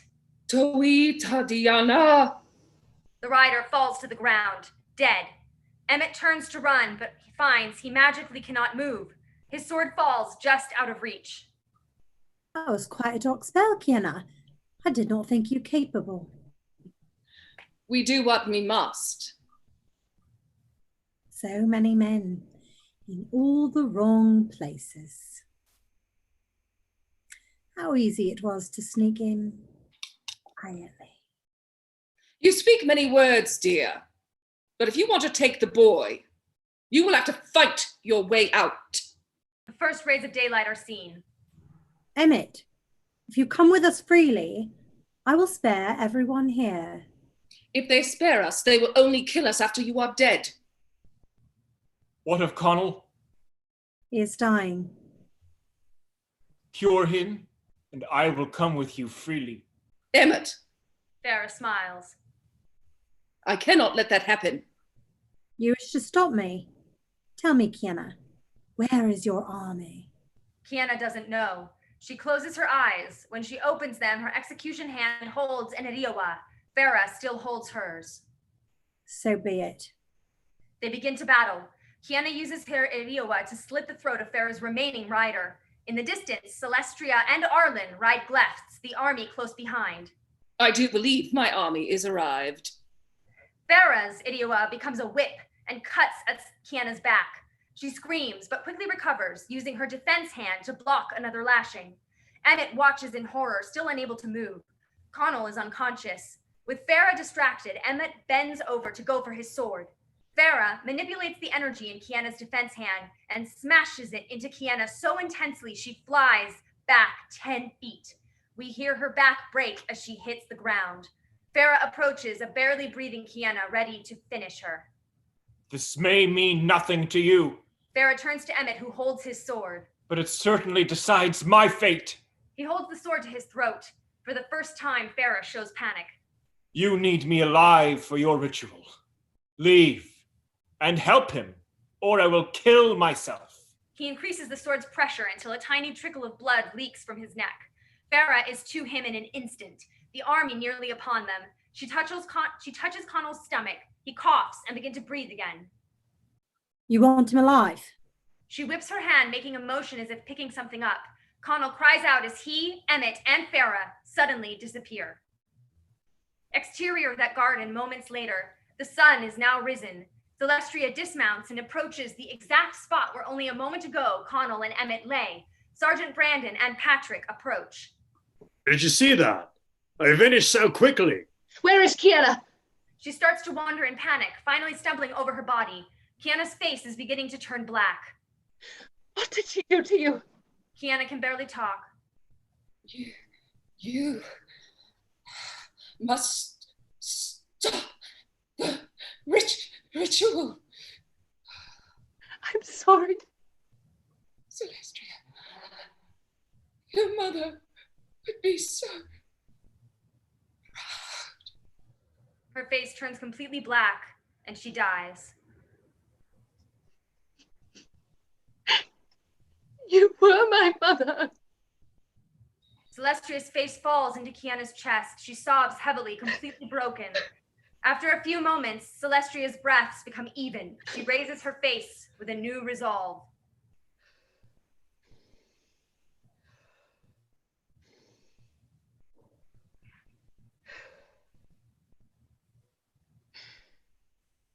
Bring her body to the spell chamber.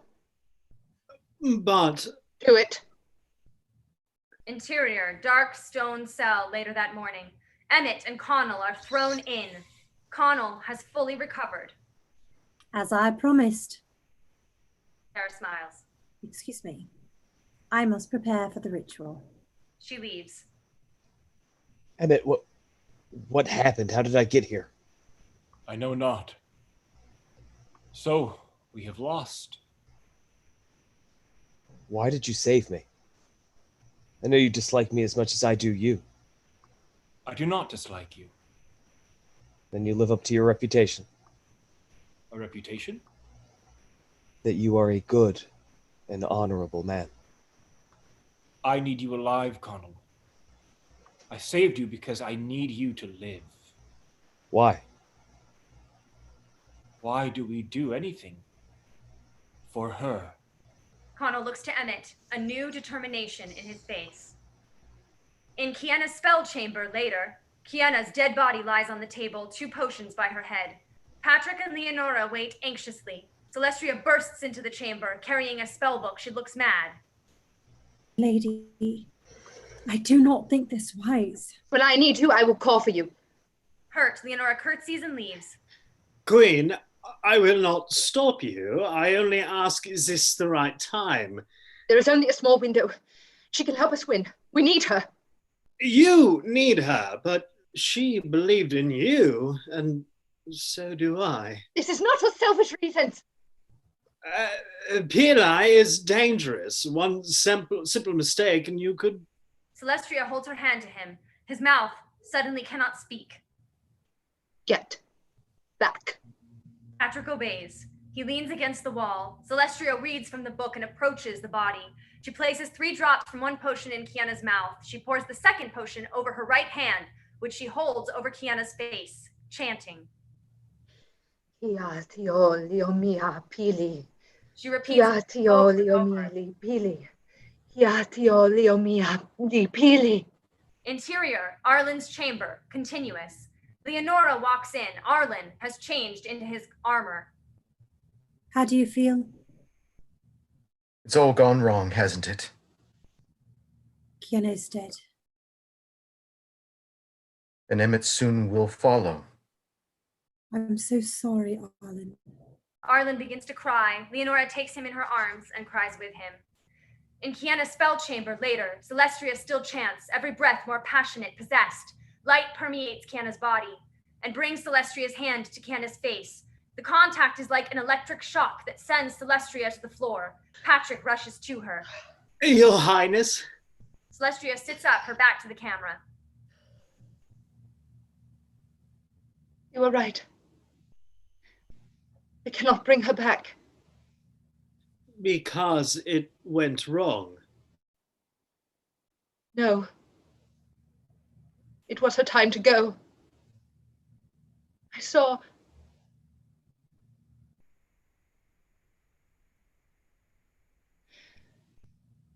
I'm ready now.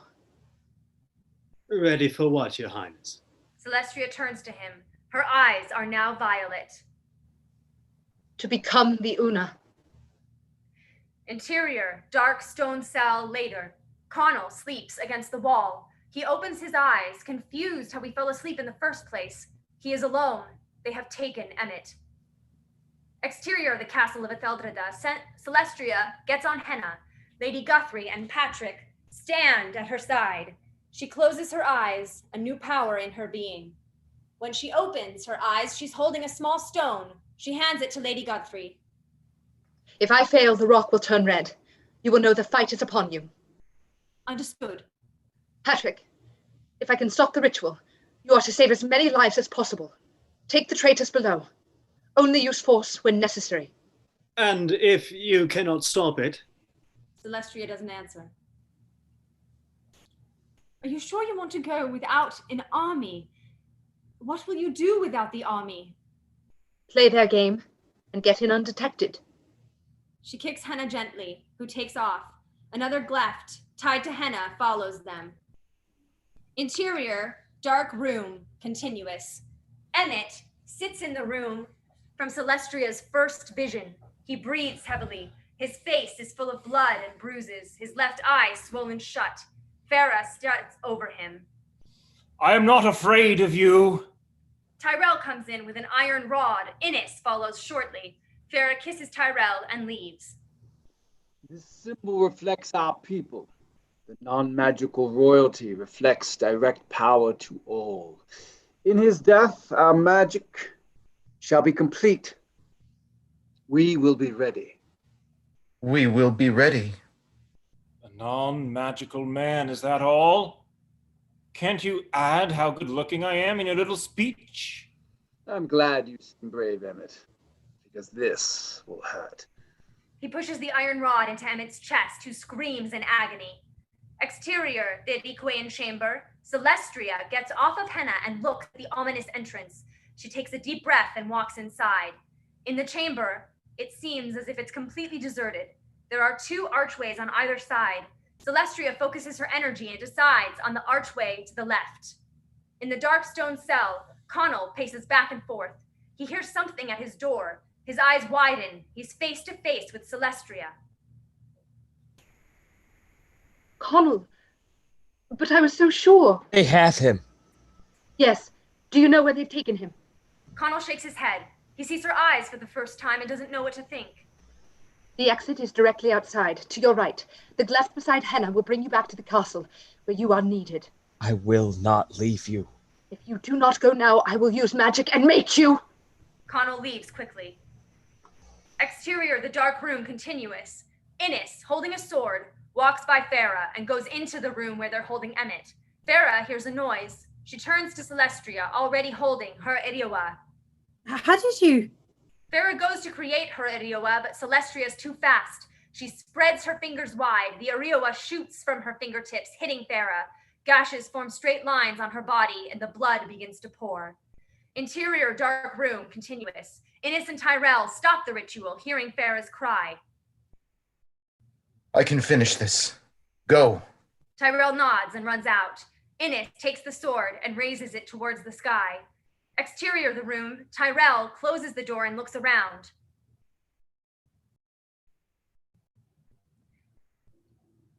He sees Farah drowning in her own blood. He rushes to her, devastated. He senses Celestria behind him just as she stabs him through the heart with her Iriowa. He falls on top of his lover. Rushing to the door, Celestria opens it in time to see her vision come to life. Innes stabs Emmett through the heart and kills him. Innes rises, walking past a distraught Celestria as she rushes to Emmett's body. In the dark room, outside of the dark room, Innes discovers Tyrell. You did not die in vain, brother. The ritual was a success. Our army's power will be absolute. Exterior, Castle of Etheldreda continuous. Lady Guthrie waits with her army, staring at the rock. The ground begins to vibrate. She looks out to the forest. What is it? Lady Guthrie turns to Patrick suddenly, fear in her eyes as the rock turns red. They're here. Exterior, the forest. Castle of Etheldreda. Over 200 Erikoan soldiers ride towards the thousands of Aubrey and Etheldredan soldiers. In the forest, Connell rides towards the palace, pure fury in his eyes. In the Erikoan chamber, Celestria walks to find Innes. We finish this. They each create an Iriowa and begin to fight. Their Iriowas fight like swords. Innes is more advanced. Celestria cannot win this way. Having an idea, she changes her Iriowa into an electric current that electrocutes Innes, sending him to the ground. He recovers and does the same, but he misses Celestria. The electric spark hits a nearby tree and it catches fire. Innes tries a second time, shocking Celestria harshly in the side. Exterior, Palace of Etheldreda continuous. The Erikoan soldiers approach. Sergeant Brandon stands in front of dozens of soldiers who hold bows and arrows. The arrows lit on fire. Lady Guthrie is at his side. Will this have any effect? In truth, I do not know. Patience. Patience. Erikoans are almost upon them. Now! Hundreds of arrows are released. Lady Guthrie's eyes widen as she watches the outcome. Back to interior, Erikoan chamber, continuous. Celestria has fallen. The fire has spread. Innes approaches, victory in his face. He uses his Iriowa to hurl a fatal shockwave towards Celestria. At the last second, Celestria creates the same blue energetic shield Kienna did in the library. Innes' shockwave ricochets off of it and hits Innes directly. He staggers back, the fire, then into the fire. He yells in agony, his body burning quickly. The fire is spreading fast into the room with Emmett's body. Determined, Celestria runs into the flames. Exterior, the Erikoan chamber, minutes later, Celestria emerges, carrying Emmett over her back. She coughs, barely able to breathe from the smoke. She sees the fire has moved into the forest and towards the palace. No. Exterior, Castle of Etheldreda, later. Patrick and Connell, amongst others, fight the last remaining Erikoe soldiers in the field between the castle and the forest. The Erikoe army fights with swords and typical magic, but nobody is using Irioes, and they seem fallible. For some reason, Etheldreda is winning. Leonora walks through the field, sword in hand. She steps over dead bodies, mostly Erikoes. Suddenly, she stops and sees Arlen in the distance. He's injured, fighting two soldiers who seem to be getting the best of him. Arlen. She runs towards him. Patrick kills a soldier he's been fighting and turns apprehensively to the approaching fire. Suddenly, Henna appears between the flames and blackened trees. Emmett's body hangs over her. Celestria dismounts. She rushes to nearby Arlen, who's fallen, and kills one of the soldiers attacking him. The second soldier uses a spell that knocks Celestria off her feet. Before she can rise, Leonora is there and stabs that other soldier through the heart. Connell runs to help Celestria up. She pushes him away. I'm fine, Connell. Confused and hurt, Connell runs towards the palace. I thought I rode towards an Idikwe battle.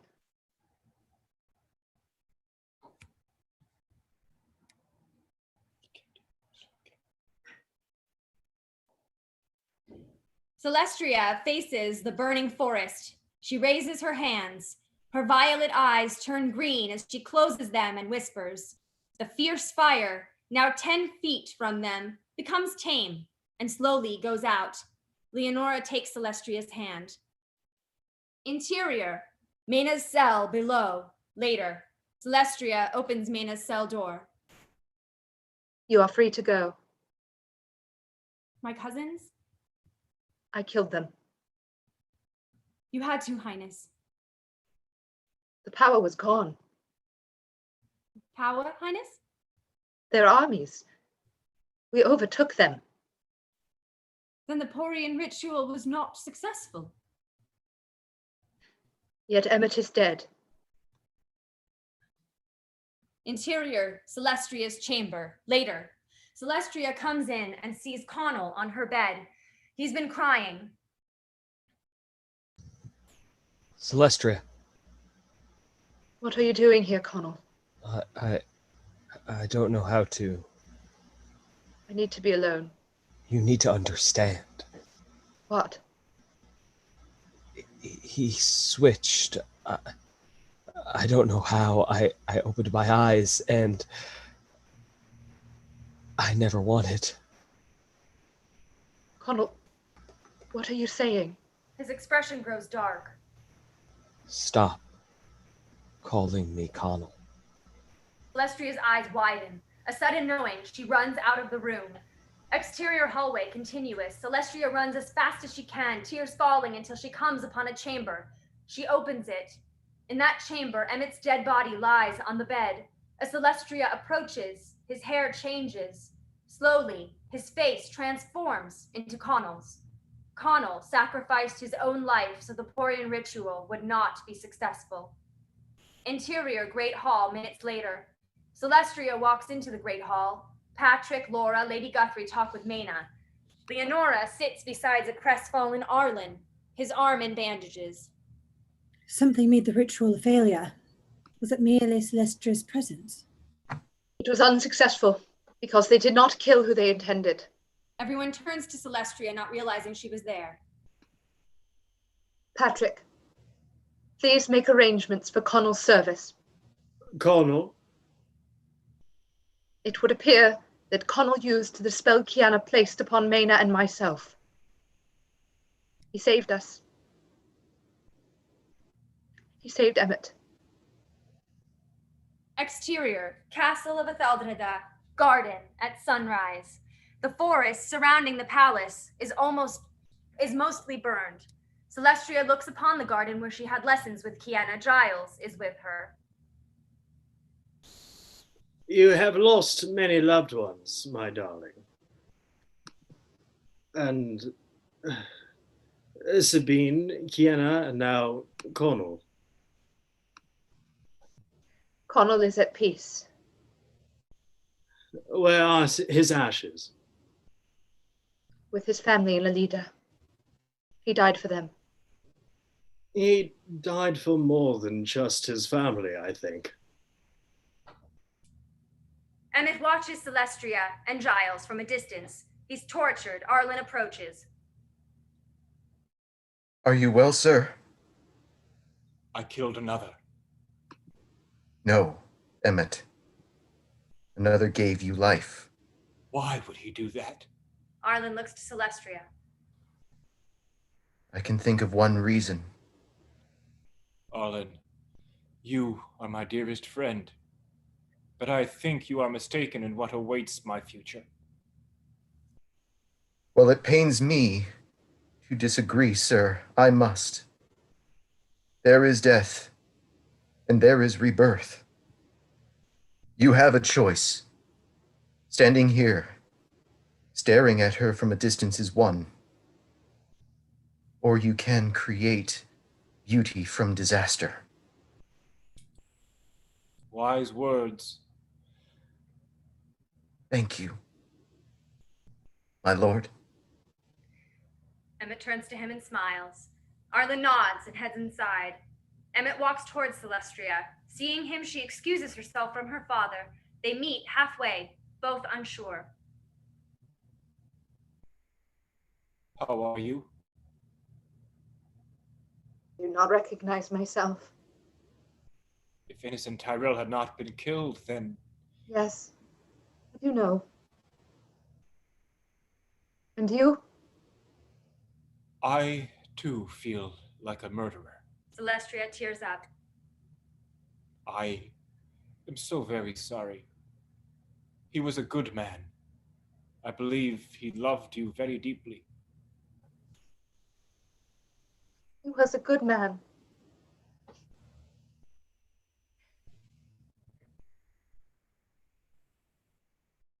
He was not my man. No?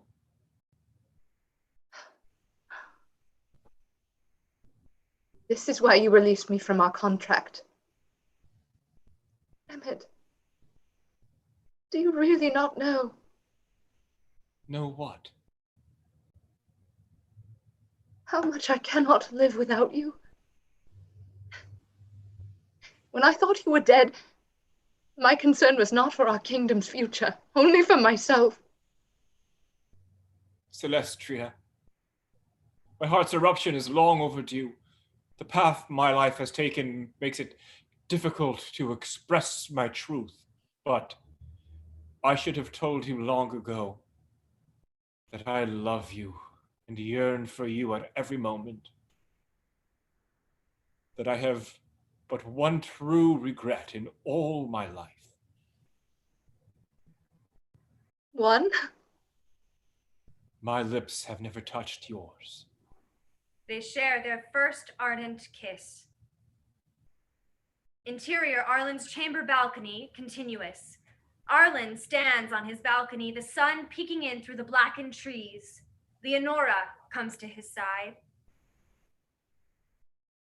Trees. They will grow again. Arlen and Leonora take hands as they silently take in the view. Exterior, Arlen's chamber balcony. As Celestria speaks, the camera pans from Arlen and Leonora to the gardens and Celestria and Emmett kissing. The sun rises fully over the palace of Etheldreda, the river Meldred seen in the distance. There have been many eras, different eras in the history of our planet. We have been through many stages, many transitions. Growing up, I learned of the ages of our past. The age of Lilton, which lasted 600 years. The age of Brightone, which lasted 1007. The age of Meldred, which lasted 124 years. And finally, our current age. The age of Una. Of truth. The truth that peace is possible. That from the darkness must come the light. Fade to black. And that's it. If everyone can put their video on for a second, I'd like to thank everybody for joining us, as well as our special guest stars that we had. Any all of our friends. They're all famous now. It's amazing. Anyway, thank you so much for watching all of this, and it's so much fun. Thank you to all these amazingly talented, wonderful people who read, and thank you for bearing with us with all the fun technical things. And have a lovely rest of your weekend to our viewers, and goodbye to live streaming. Bye. Bye, everybody. Okay. Are we done? Are we done? We're out. And